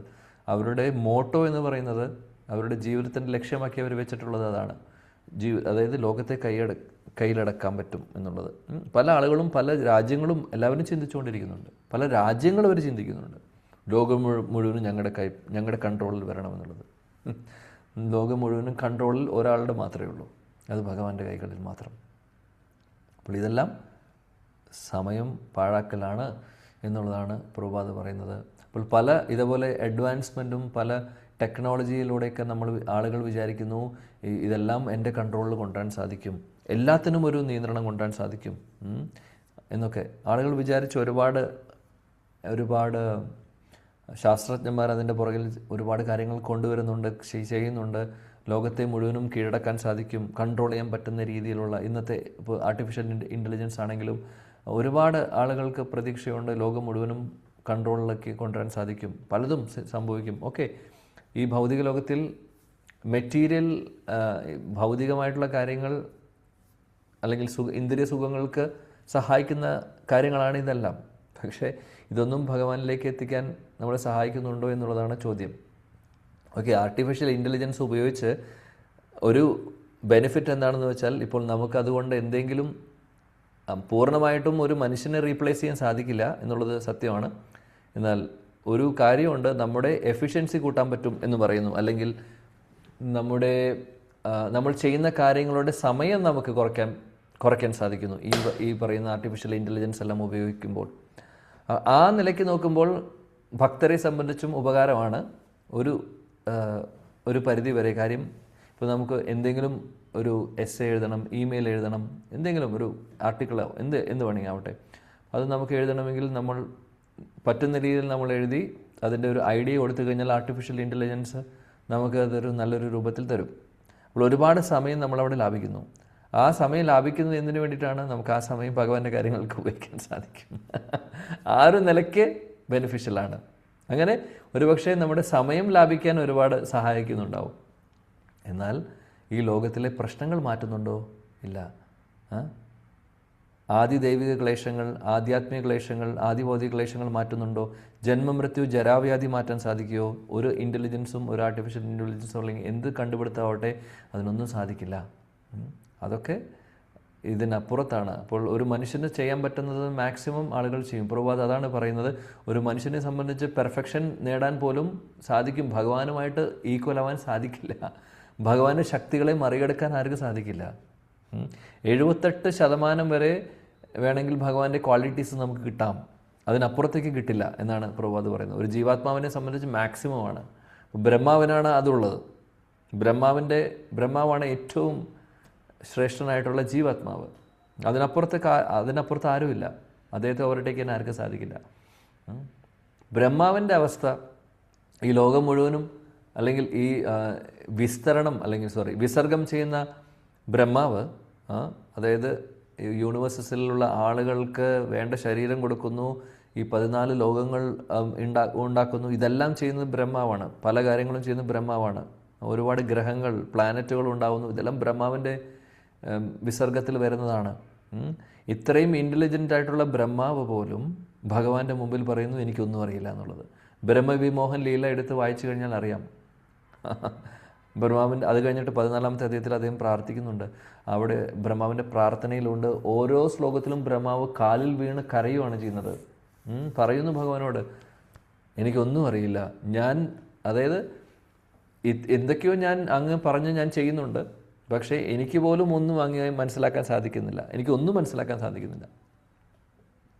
ചില ആളുകൾ പറയുന്നു അങ്ങേ മനസ്സിലാക്കുന്നുണ്ട് എന്നുള്ളത്, എനിക്ക് അങ്ങേ മനസ്സിലാക്കാൻ സാധിക്കുന്നില്ല എന്ന് ബ്രഹ്മാവ് പറയുന്നു. 78% ക്വാളിറ്റിയുള്ള വ്യക്തി, ഭഗവാന്റെ ക്വാളിറ്റീസ് ഉള്ള വ്യക്തി. നമ്മളെവിടെ കിടക്കുന്നു? അല്ലെങ്കിൽ സാധാരണ ഒരു ശാസ്ത്രത്തിന് എവിടെ കിടക്കുന്നു? എന്താ അവർക്ക് മനസ്സിലാക്കാൻ സാധിക്കുന്നത്? അപ്പോൾ ഭഗവാന്റെ പൊസിഷൻ അതാണ്. അപ്പോൾ പ്രഭുപാദ് ഇതെല്ലാം നമ്മളെ ഓർമ്മിപ്പിക്കുന്നു. എന്നിട്ട് പറയുന്നു ഈ ഒരു കലിയുഗം എന്ന് പറഞ്ഞു കഴിഞ്ഞാൽ ആളുകളെ മിസ്ഗൈഡ് ചെയ്യുന്ന അവസ്ഥയാണ്, അല്ലേ? നമുക്കറിയാം, ആളുകൾ വഴിമാറി പോകുന്നു. സുമന്തമതയോ നമ്മൾ പഠിച്ചിട്ടുണ്ട്. വഴി മാറിപ്പോവാനുള്ള എല്ലാ സാധ്യതകളും ഉണ്ട്. എന്നാൽ ആരാണോ ഭഗവാനെ ശരണം പ്രാപിക്കുന്നത് അവർക്ക് രക്ഷയുണ്ട്, ഇല്ലെങ്കിൽ ഇവിടെ രക്ഷയില്ല, അനുഭവിക്കേണ്ടി വരും എന്നുള്ളത് ഓർമ്മിപ്പിക്കുന്നു. അപ്പോൾ അതെല്ലാം ലെസൺസ് ആണ് ആക്ച്വലി. എന്തുകൊണ്ട് നമ്മൾ ഇത്രയും ഡീറ്റെയിൽ ആയിട്ട് ഡിസ്കസ് ചെയ്യുന്നു എന്ന് വെച്ചാൽ, പ്രഭുപാദ ശ്ലോകം നമുക്ക് വേണമെങ്കിൽ ശ്ലോകം പറഞ്ഞ് മുന്നോട്ട് പോവാം, പക്ഷേ അതിൻ്റെ ഇടയിലും നമ്മളെ പല കാര്യങ്ങളും ഓർമ്മിപ്പിക്കുന്നുണ്ട്. റെപ്പിറ്റേഷനായിട്ട് ഒരു പക്ഷെ തോന്നുമായിരിക്കും, പക്ഷേ വീണ്ടും നമ്മൾ ഓർമ്മിപ്പിക്കുകയാണ് പല കാര്യങ്ങളും. ആ ട്രാക്കിലേക്ക് നമുക്ക് നിരന്തരം ഭഗവാനോട്, വ്യാസദേവനോട് എന്താണ് നാരദമുനി പറയുന്നത്? അനുവർത്തിക്കണം, റിപ്പീറ്റ് ചെയ്യാനാണ് പറഞ്ഞത്. ഭഗവാനെക്കുറിച്ചുള്ള കാര്യങ്ങൾ നീ വേണ്ട രീതിയിൽ റിപ്പീറ്റ് ചെയ്തിട്ടില്ല. ശരി, നീ പല സ്ഥലങ്ങളിലും പറഞ്ഞിട്ടുണ്ട്, പക്ഷെ വേണ്ട രീതിയിൽ അതിനെ പ്രാധാന്യം കൊടുത്ത് റിപ്പീറ്റ് ചെയ്തിട്ടില്ല. അപ്പോൾ റെപ്പിറ്റേഷൻ എന്ന് പറയുന്നത് വളരെ ഇമ്പോർട്ടൻ്റ് ആയിട്ടുള്ളൊരു കാര്യമാണ്.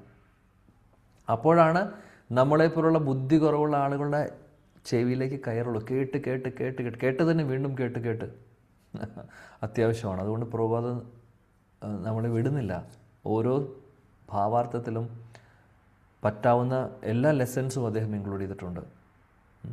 സോ അതെല്ലാം ഇമ്പോർട്ടൻ്റ് ആയിട്ടുള്ളതെങ്കിലും ചർച്ച ചെയ്യേണ്ടതായിട്ടുള്ളതുകൊണ്ട് നമുക്ക് കാര്യം. അങ്ങനെയാണ് പ്രഭുപാദ് തന്നിട്ടുള്ളതിനെ നമ്മൾ ആക്സെപ്റ്റ് ചെയ്തുകൊണ്ട് നമ്മളത് ജീവിതത്തിൽ ഫോളോ ചെയ്യാനും നോക്കണം. ഭാഗവതം കേൾക്കുന്നതിൻ്റെയും വായിക്കുന്നതിൻ്റെയും പർപ്പസ് എന്താണ്? ഭഗവാനുമായിട്ട് കൂടുതൽ അടുക്കുക എന്നുള്ളതാണ്. അതാണ് നമ്മുടെ ലക്ഷ്യം, അല്ലാതെ വേറൊന്നുമല്ല. നമ്മുടെ ശുദ്ധീകരണം നടക്കുന്നു. എന്നാൽ ഇങ്ങനെയുള്ള ഇൻസ്ട്രക്ഷൻസും ഇങ്ങനെയുള്ള പ്രാക്ടിക്കലായിട്ടുള്ള കാര്യങ്ങളുമൊക്കെ നമ്മൾ ചെയ്യുമ്പോഴാണ് പരിവർത്തനം ഉണ്ടാവുള്ളൂ. കേട്ടതുകൊണ്ട് മാത്രം ആവുന്നില്ല. ശ്രവണം എന്ന് പറഞ്ഞു കഴിഞ്ഞാൽ ആ ശ്രവിച്ച കാര്യം ഉൾക്കൊണ്ട് അത് പ്രാവർത്തികമാക്കുമ്പോഴാണ് അതിന് എഫക്റ്റ് ഉള്ളൂ, അല്ലെങ്കിൽ എഫക്റ്റ് ഇല്ല. അപ്പോൾ അതിനെ എങ്ങനെ നമ്മളത് ഫോളോ ചെയ്യണം, എന്താണിതിൽ നിന്ന് ഓർക്കേണ്ടത്, അപ്പോൾ പല കാര്യങ്ങളും അദ്ദേഹം നമുക്ക് പറഞ്ഞു തരുന്നു. ശ്ലോകം 21. ത്വമാത്മനാത്മാനം അവേഹ്യമോഗദൃക് പരസ്യ പുംസാ പരമാത്മനാ കലാം അജം പ്രജാതം ജഗതാ ശിവായ തൻ മഹാനുഭാവാഭ്യുദയോ ഗണ്യതാം.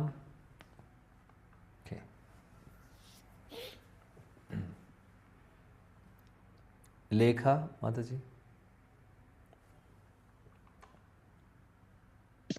ഹരേ കൃഷ്ണ പ്രഭു. ഇദം ഹി വിശ്വം ഭഗവാൻ നിവേദരോ യദോ ജഗൽസ്ഥാന നിരോധ സംഭവ തത്തതി സ്വയം ദേവ ഭഗവാൻ തഥാവിതേ പ്രാദേശമാത്രം ഭഗവത പ്രദർശിതം.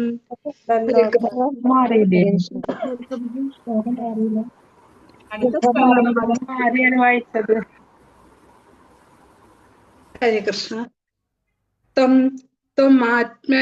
ആത്മന അവേഹ്യ മോഹദ്രേ പരസ്യ പുംസ പരമാത്മന കലാം അജം പ്രജാതം ജഗത ശിവായത തന്മഹാനുഭാവ അഭ്യുദയോ അധിഗണ്യതാം. ഹരേ കൃഷ്ണ. വിവർത്തന ശ്രീല പ്രഭാതർ കി ജയ്. അങ്ങേക്ക് പരിപൂർണ ദൃഷ്ടിയാണുള്ളത്. ഭഗവാന്റെ പൂർണാംശമായി അവതരിക്കയാൽ അങ്ങേക്ക് സ്വയം പരമ ദിവ്യോത്തമ പുരുഷനെ ഗ്രഹിക്കാൻ കഴിയുന്നു. അച്ഛനെങ്കിലും സർവമാന ജനങ്ങളുടെയും ക്ഷേമത്തിനായി അങ്ങ് ഈ ഭൂമിയെ അവതരിച്ചു.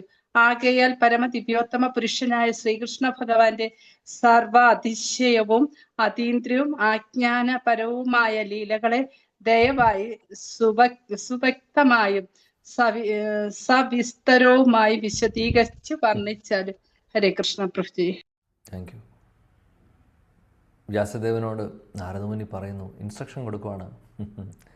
ഭഗവാനെക്കുറിച്ച് വിസ്തരിച്ചാലും വ്യക്തമായിട്ട് സുവ്യക്തമായിട്ട് നല്ല രീതിയിൽ വളരെ ക്ലാരിറ്റിയോടുകൂടി വളരെ എക്സ്പ്ലെയിൻ ഡീറ്റെയിൽ ചെയ്തുകൊണ്ട് ഭഗവാനെക്കുറിച്ച് പറയൂ. കാര്യം നിനക്കേ സാധിക്കുകയുള്ളൂ. അമോഘദൃക് എന്ന് ഇവിടെ അഭിസംബോധന ചെയ്യുന്നു. ഇതിനു മുമ്പും വേറെ ശ്ലോകത്തിൽ നമ്മൾ കണ്ടു അമോഘദൃക്. അപ്പോൾ അതായത് അമോഘദൃക് എന്ന് പറഞ്ഞു കഴിഞ്ഞാൽ അതായത് നിൻ്റെ ദൃഷ്ടി അല്ലെങ്കിൽ നിൻ്റെ വീക്ഷണം വളരെ പെർഫെക്റ്റാണ്, നിനക്ക് സാധിക്കും. കാര്യം നിനക്ക് ഭഗവാനെ അറിയാം. മാത്രമല്ല ഭഗവാന്റെ ശക്തിയാവേശ അവതാരം കൂടിയാണ്. നീ അവതരിച്ചിട്ടുള്ളത് തന്നെ മറ്റുള്ള ആളുകളുടെ ക്ഷേമത്തിന് വേണ്ടിയിട്ടുള്ളതാണ്, എല്ലാവരുടെയും നന്മയ്ക്ക് വേണ്ടിയിട്ടുള്ളതാണ്. നന്മ ഉദ്ദേശിച്ചുകൊണ്ടാണ് നിൻ്റെ അവതാരം പോലും ഭഗവാന്റെ അല്ലെങ്കിൽ വ്യാസദേവൻ്റെ. ഇപ്പോൾ ഗുരു പറയുവാണ്, ശിഷ്യനോട്. ഇവിടെ പ്രഭുപാദ് ഭാവാർത്ഥത്തിൽ അതിനെക്കുറിച്ച് വിവരിക്കുന്നുണ്ട്.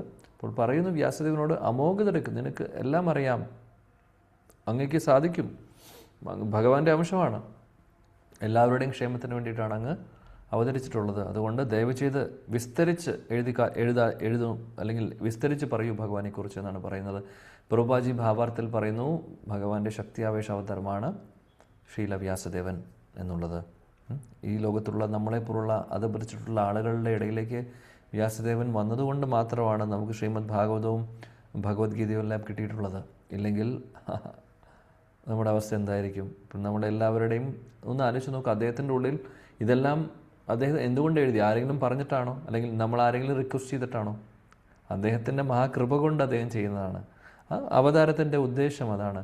ഭഗവാൻ വ്യാസദേവൻ്റെ അവതാരത്തിൻ്റെ ഉദ്ദേശം തന്നെ വേദങ്ങളും ശാസ്ത്രങ്ങളും ഭാഗവതമൊക്കെ എഴുതാൻ വേണ്ടിയിട്ടാണ്.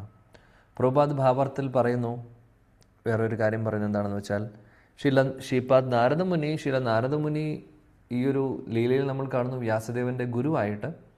എന്നാൽ വ്യാസദേവൻ ശരിക്കും പറയുകയാണെങ്കിൽ ഗുരുവിനെ ഡിപ്പെൻഡ് ചെയ്യേണ്ട ആവശ്യം വരുന്നില്ല എന്ന് പറയുന്നു. പ്രഭുപാദ് ഒരു പോയിന്റ് പറയുന്നതാണ് ഇവിടെ. അതായത് വ്യാസദേവൻ ശക്തിയാവേശ അവതാരമാണ്, നാരദമുനി പരിശുദ്ധ ഭക്തനാണ്. അപ്പോൾ സ്പിരിച്വൽ പൊസിഷൻ നോക്കുമ്പോൾ വ്യാസദേവനാണ് നാരദമുനിയേക്കാൾ മുകളിലുള്ളത്. കാര്യം അദ്ദേഹം ശക്തിയാവേശ അവതാരമാണ്. നാരദമുനി ശക്തിയാവേശം നാരദമുനിയും പറയുന്നു. പക്ഷേ അദ്ദേഹം ഭക്തി, അതായത് സാധനസിദ്ധ ഭക്തനാണ്.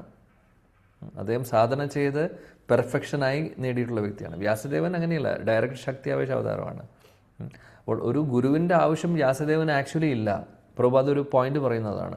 എന്നാൽ വ്യാസദേവൻ ഈ ഒരു ലീലയിൽ, അല്ലെങ്കിൽ ഈ ഒരു ലീലയിൽ നമ്മൾ കാണുന്നു നാരദമുനി അദ്ദേഹത്തിൻ്റെ ഗുരുസ്ഥാനത്ത് നിന്നുകൊണ്ട് അദ്ദേഹത്തെ നിർദ്ദേശിക്കുന്നു, ഉപദേശം കൊടുക്കുന്നു ഒക്കെ. നമ്മളെ ഒരു പ്രിൻസിപ്പിൾ പഠിപ്പിക്കാനാണ്.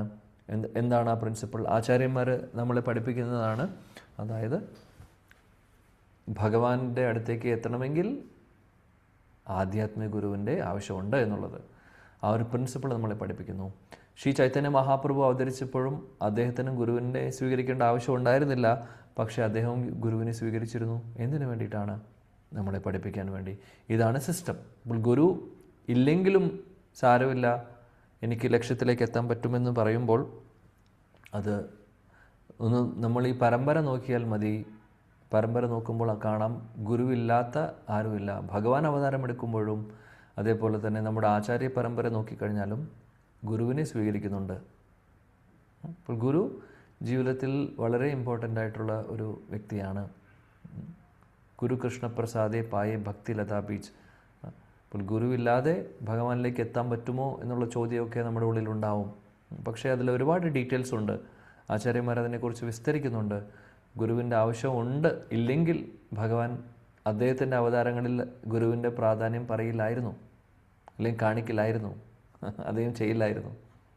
വളരെ ഇമ്പോർട്ടൻ്റ് ആണ് ആ കാര്യം. നോക്കിക്കഴിഞ്ഞാൽ നമ്മുടെ ഏത് ആചാര്യ പരമ്പര എടുത്തോളൂ, ഏത് സമ്പ്രദായം വേണമെങ്കിൽ എടുത്തോളൂ, വൈഷ്ണവ സമ്പ്രദായം ഏത് വേണമെങ്കിൽ എടുക്കാം.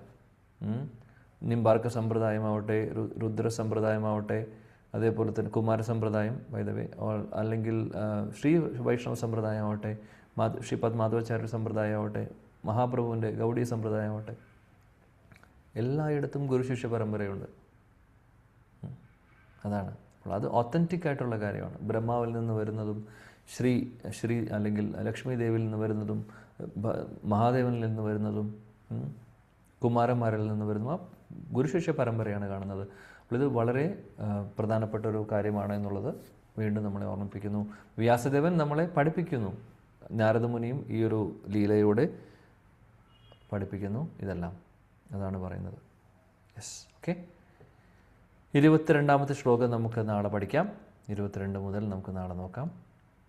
റൈറ്റ്. സോ അത് പറഞ്ഞുകൊണ്ട് ഞാൻ ആക്ച്വലി ഈ ഒരു ശ്ലോകം കൂടെ കഴിഞ്ഞാൽ ഈ ഒരു തീം കഴിയുന്നു. ഞാൻ നോക്കട്ടെ, സമയം ചിലപ്പോൾ എടുക്കുമായിരിക്കും. സംശയങ്ങളൊന്നും ഇല്ല എന്നുണ്ടെങ്കിൽ നമുക്ക് ഈ ശ്ലോകം തീർക്കാം, അല്ലെങ്കിൽ നാളെ ചെയ്യാം. ഹരേ കൃഷ്ണ ഹരേ കൃഷ്ണ കൃഷ്ണ കൃഷ്ണ ഹരേ ഹരേ ഹരേ രാമ രാമ രാമ രാമ ഹരേ ഹരേ. ശ്രീല പ്രഭുപാദ് കി ജയ്. गिरंधर श्रीमद् भागवतम की जाए. നിതായ ഗൗർ പ്രേമാനന്ദേ. എന്തെങ്കിലും എല്ലാം മനസ്സിലായാലും സംശയമില്ല, മനസ്സിലായില്ലെങ്കിലും സംശയമില്ല. ഹരേ രണ്ട് കൃഷ്ണ. എക്സ്ട്രീംസ് ആണ്. അതെ. ആർക്കും സംശയമില്ലാത്ത സ്ഥിതിക്ക് നമുക്ക് വൈൻഡപ്പ് ചെയ്യാം, ചോദിക്കാം. ഹരേ കൃഷ്ണ. ഹരേ കൃഷ്ണ പ്രഭു. ഹരേ കൃഷ്ണ. യെസ്, പറയൂ. ചൈതന്യ മഹാപ്രഭുവിന്റെ ഗുരു ആരായിരുന്നു? ശ്രീ ഈശ്വരപുരി. ഹരേ കൃഷ്ണ, താങ്ക് യു. അദ്ദേഹത്തിൽ നിന്നാണ് അദ്ദേഹം മന്ത്രദീക്ഷ സ്വീകരിക്കുന്നത്. അതിനുശേഷം പിന്നീട് സന്യാസം എടുക്കുന്നുണ്ട്. പക്ഷെ മന്ത്രദീക്ഷ എടുക്കുന്നതും അദ്ദേഹം ഈശ്വരപുരി മഹാരാജിൽ നിന്നാണ്. Okay, thank you. വേറെ ആർക്കെങ്കിലും എന്തെങ്കിലും പറയാനോ ചോദിക്കാനോ അതോ റിഫ്ലക്ഷൻസ് എന്തെങ്കിലും ഉണ്ടെങ്കിൽ പറയാം. ഇന്നത്തെ ചർച്ചയിൽ നിന്ന് എന്തെങ്കിലും നിങ്ങളുടെ ഉള്ളിൽ തോന്നിയ കാര്യങ്ങളോ അല്ലെങ്കിൽ തിരിച്ചറിവുകളോ എന്ത് വേണമെങ്കിലും ഷെയർ ചെയ്യാം. ഹരേ കൃഷ്ണ പ്രഭു. പറയൂ. പ്രഭു പ്രഭു ഇന്നൊന്നും പഠിപ്പിച്ചതെല്ലാം ഒരു കുറച്ച് ക്ലാസ്സുകൾക്ക് മുമ്പ് പഠിപ്പിച്ചതാണ്. അതൊന്ന് ചോദിക്കട്ടെ? നോ പ്രോബ്ലം, ചോദിക്കൂ. ബലരാമസ്വാമി കയറി ചെന്നപ്പോഴത്തേക്ക് ഒരു രാജാവ് അത്ര ബഹുമാനിച്ചില്ല എന്ന് പറഞ്ഞ് ഭയങ്കര ആ രാജാവിന് ഒരുപാട് എല്ലാം അറിയാം എന്നുള്ള ആ ഒരു രീതിയിൽ പാവമായിരുന്നു. അത് ഏത് രാജാവാണ്? രാജാവല്ല, ആക്ച്വലി അത് സൂത ഗോസ്വാമിയുടെ അച്ഛനാണ്, രോമഹർഷൻ. രോമഹർഷൻ രാജാവാണെന്ന് നമ്മൾ പറഞ്ഞിട്ടില്ല. നമ്മൾ പറഞ്ഞത് അദ്ദേഹത്തെ വേദങ്ങൾ ഡിവൈഡ് ചെയ്യുന്ന കൂട്ടത്തിൽ വ്യാസദേവൻ ഓരോ വരിഷ്ഠരായിട്ടുള്ള ഋഷിവര്യന്മാരെ ഏൽപ്പിച്ചു. അതിലെ ഒരു വ്യക്തിയാണ് ഇദ്ദേഹം, രോമഹർഷൻ. അദ്ദേഹത്തെ പുരാണങ്ങളാണ് ഏൽപ്പിക്കുന്നത്. അദ്ദേഹം വലിയൊരു വ്യക്തിയായിരുന്നു, വലിയൊരു പണ്ഡിതനാണ്, വലിയൊരു വ്യാസദേവൻ നേരിട്ട് പുരാണങ്ങൾ അദ്ദേഹത്തിനെ ഏൽപ്പിക്കുകയാണ് ചെയ്യുന്നത്. അപ്പോൾ അത്രമാത്രം വലിയൊരു പൊസിഷനായിരുന്നു അദ്ദേഹത്തിനുണ്ടായിരുന്നത്. സൂത ഗോസ്വാമിയുടെ അച്ഛനാണ് അദ്ദേഹം, രാജാവല്ല. ഓക്കെ, ഹരേ കൃഷ്ണ.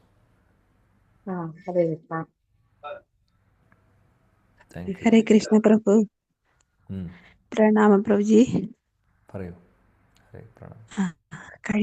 കഴിഞ്ഞ ക്ലാസ്സില് പ്രഭുജി നമ്മുടെ ഭാഗവതത്തിൻ്റെ അതും ഇങ്ങനെ ഒരു 500 വർഷം മുമ്പ് പ്രഭു ചൈതന്യ മഹാപ്രഭു വന്നതിന് ശേഷമാണ് ഇത്രയും സുലഭമാക്കി തന്നത് ഭാഗവതം എല്ലാവർക്കുമായിട്ട്.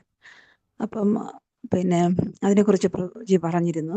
അതിന് മുൻപും ഭാഗവതം 5000 വർഷം മുന്നേ ഉണ്ടായി, ഇത്ര വർഷവും ഉണ്ടായിരുന്നു, ആർക്കും സുലഭമായിട്ട് കിട്ടിയിരുന്നില്ല എന്ന് പ്രഭുജി പറഞ്ഞിരുന്നല്ലോ.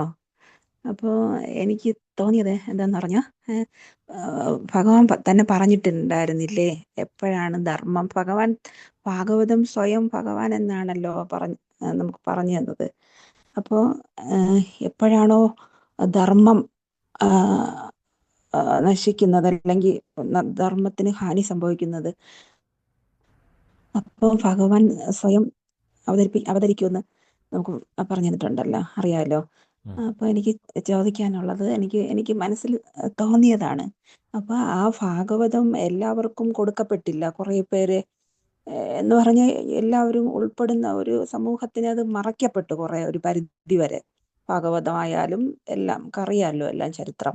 അതിനെ എല്ലാം തട്ടി മാറ്റി ഒരു കൊടുങ്കാറ്റ് പോലെയാണ് ചൈതന്യ മഹാപ്രഭു വന്ന് ഭാരതത്തിലുടനീളം സങ്കീർത്തന യജ്ഞത്തിലൂടെ ഭാഗവതവും ഭഗവത്ഗീതയും ഭഗവാനെയും ജാതി മതഭേദമല്ലേ എല്ലാവർക്കും സുലഭമാക്കി തന്നത്. അതിന്റെ പരമ്പരയിലൂടെയാണ് നമ്മൾ ഇന്നിവിടെ ഇരുന്ന് ഈ ഭാഗവതം ശ്രവിക്കാനെല്ലാം കാരണക്കാരൻ അദ്ദേഹമാണ്. അപ്പൊ ഭഗവാൻ തന്നെയാണ് ആ താഴ്ന്നു പോയ ആ ധർമ്മം കുറഞ്ഞു പോയപ്പോൾ അതിനെ ഉയർത്തിക്കൊണ്ടുവന്നു ചൈതന്യ മഹാപ്രഭുവായിട്ട്. അങ്ങനെ ഒരു ചിന്ത എനിക്ക് വന്നത് ഷെയർ ചെയ്യാം. തീർച്ചയായിട്ടും കറക്റ്റായിട്ടുള്ള ചിന്തയാണ്. തീർച്ചയായിട്ടും അത് തന്നെയാണ് സംഭവിച്ചത്. അതുകൊണ്ടാണ് പറയുന്നത് യഥാ യഥാഹി ധർമ്മസ്യ ഗ്ലാനിർഭവതി ഭാരത. ഭഗവാൻ പറയുന്നുണ്ട്, ധർമ്മം എപ്പോഴാണോ ചെറിയൊരു ഗ്ലാനി സംഭവിക്കുന്നത്, ആവശ്യം വരുമ്പോൾ ഭഗവാൻ അവതാരം എടുക്കും. മഹാപ്രഭു മഹാപ്രഭുവിൻ്റെ അവതാരത്തിന് ഒരുപാട് ഉദ്ദേശങ്ങളുണ്ടായിരുന്നു. എന്നാൽ ഇതും ഒരു ഉദ്ദേശം തന്നെയായിരുന്നു, ഹരിനാമം എല്ലാവരിലേക്ക് എത്തിക്കുക എന്നുള്ളത്.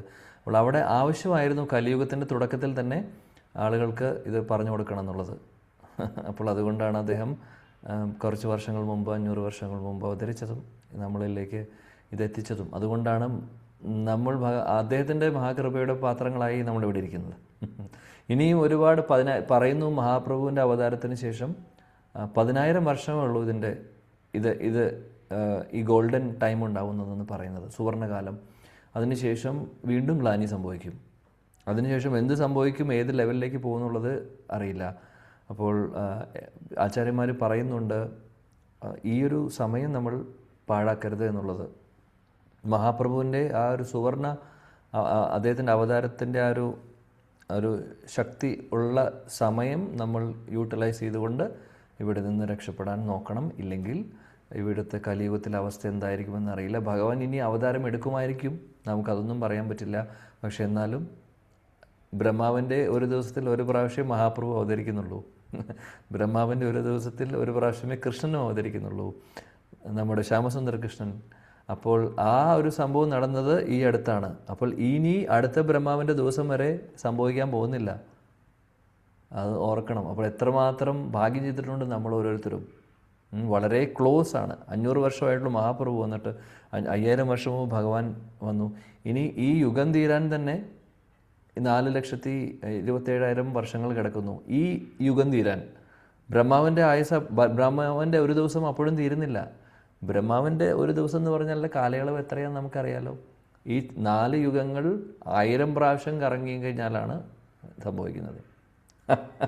നമ്മൾ പറയുന്നത് 4,27,000 വർഷങ്ങൾ പറയുന്നത് ഈ ഒരു യുഗം പാസ് ചെയ്യണം. അതേപോലെ 1000 വർഷം കറങ്ങുമ്പോഴാണ് ബ്രഹ്മാവിൻ്റെ ഒരു ദിവസം മാറുന്നത്. അപ്പോൾ എപ്പോഴാണ് ഇനി അവതരിക്കുക ഭഗവാൻ നമുക്കറിയില്ല. അത്രമാത്രം കാലയളവുണ്ട്. അതുകൊണ്ട് സമയമില്ല നമ്മുടെ കയ്യിൽ. ഈ ഒരു മഹാസൗഭാഗ്യം മനസ്സിലാക്കിക്കൊണ്ട് അതിനെ നല്ല രീതിയിൽ ഉൾക്കൊണ്ട് സ്വീകരിച്ച് മുന്നോട്ട് പോയില്ലെങ്കിൽ നമ്മൾ നഷ്ടപ്പെടും, ഇതെല്ലാം നഷ്ടപ്പെടും നമ്മളിൽ നിന്ന്. ഹരേ കൃഷ്ണ. താങ്ക് യു ഗീത മാതാജി ഷെയർ ചെയ്തതിൽ. നല്ല കറക്റ്റായിട്ടുള്ള ഒരു അണ്ടർസ്റ്റാൻഡിങ് തന്നെയാണ്. Thank you. Yes. Hare Krishna പ്രഭു, ഇനി കൽക്കി അല്ലേ വരാനുള്ള, അതിലിടയ്ക്ക് വേറെ ഏതെങ്കിലും വരുമോ? കൽക്കി ഇവിടെ ആസ് പെർ സ്ക്രിപ്റ്റേഴ്സ് കൽക്കിയാണ് വരുന്നത്. ഇനി അതിൻ്റെ ഇടയിൽ പ്രകാരം കൽക്കി വരാനുള്ളൂ. അപ്പൊ ഇനി അതിനിടയ്ക്ക് എന്തെങ്കിലും വരുമോ എന്നുള്ളത്? അല്ല, മഹാപ്രഭു ആസ് മഹാപ്രഭു, കൃഷ്ണൻ ആസ് കൃഷ്ണൻ വരില്ല. ഇനി ഭഗവാന് ഇനി വേണമെങ്കിൽ ഒരു ശക്തി ആവേശ അവതാരത്തെ വിടാം, അല്ലെങ്കിൽ ഏതെങ്കിലും എംപവേർഡായിട്ടുള്ള ഒരു ആചാര്യനെ വിടാം, പലതും ചെയ്യാം. അതൊക്കെ ഷെഡ്യൂളിൽ ഉണ്ടായിക്കൊള്ളണമെന്നില്ല. അൺഷെഡ്യൂൾഡ് ആയിട്ടുള്ളതും ഉണ്ടാവും. ഇപ്പോൾ ഒരു പവർഫുൾ ആയിട്ടുള്ളൊരു വ്യക്തിയെ, അദ്ദേഹത്തിൻ്റെ പരിശുദ്ധ ഭക്തനെ വിട്ടാലും, ഇപ്പോൾ പ്രഭുപാദിനെ പോലെ മാജിക് ചെയ്തു പോകും. എന്ത് പ്രഭുപാദ ചെയ്ത പോലെ. പ്രഭുപാദ എന്താ ചെയ്തത് 11 വർഷം കൊണ്ട്? അത് ഭഗവാന് ശക്തി ആവേശം അല്ലെങ്കിൽ അദ്ദേഹത്തിന് സാധിക്കുമായിരുന്നു. അദ്ദേഹം സാധാരണ വ്യക്തിയല്ലെന്ന് അവിടെ നിന്ന് പ്രൂവ് ചെയ്തിരിക്കുന്നു. അദ്ദേഹം ചെയ്ത 11 വർഷത്തിൽ ചെയ്തിട്ടുള്ള ഒരു സാധാരണ ഒരു മനുഷ്യന് സാധിക്കുന്നതല്ല. അതേപോലെ ഒരുപക്ഷെ പലതും സംഭവിക്കാം, നമുക്കറിയില്ല. അത് ഷെഡ്യൂളിൽ ഉണ്ടായിക്കൊള്ളുന്നില്ല. ഭഗവാൻ എപ്പോൾ ആവശ്യം തോന്നുമ്പോൾ അപ്പോൾ. എന്നാൽ ആസ് ഭഗവാൻ ശ്യാമസുന്ദർ, ആസ് ചൈതന്യ മഹാപ്രഭു ഈ ഒരു ഭാവത്തിൽ വരുന്നത് ബ്രഹ്മാവിൻ്റെ ഒരു ദിവസത്തിലാണെന്ന് മാത്രം. യെസ്. ഓക്കെ. ഹരേ കൃഷ്ണ. എല്ലാവരും വരിക. പ്രപഞ്ചോട് യാതൊരു തടസ്സവും കൂടാതെ നമുക്ക് കിട്ടുന്നതിലേക്ക് വേണ്ടിയിട്ടും നമ്മളൊരു 3 പ്രാവശ്യം ഹരേ കൃഷ്ണ മഹാമന്ത്രം പറയാം. ഹരേ കൃഷ്ണ ഹരേ കൃഷ്ണ ഹരേ കൃഷ്ണ ഹരേ രാമ ഹരേ രാമ രാമ രാമ ഹരേ ഹരേ ഹരേ രാമ ഹരേ രാമ രാമ രാമ ഹരേ കൃഷ്ണ രാമ ഹരേ കൃഷ്ണ ഹരേ കൃഷ്ണ രാമ രാമ രാമ ഹരേ രാമ രാമ രാമ ഹരേ കൃഷ്ണ ഹരേ കൃഷ്ണ കൃഷ്ണ കൃഷ്ണ ഹരേ ഹരേ ഹരേ രാമ ഹരേ രാമ രാമ രാമ ഹരേ ഹരേ കൃഷ്ണ. നാളെ ഇതേ സമയത്ത് വീണ്ടും നമുക്ക് കണ്ടുമുട്ടാം. പഞ്ചകൽപതരുഭേച കൃപാ സിന്ധു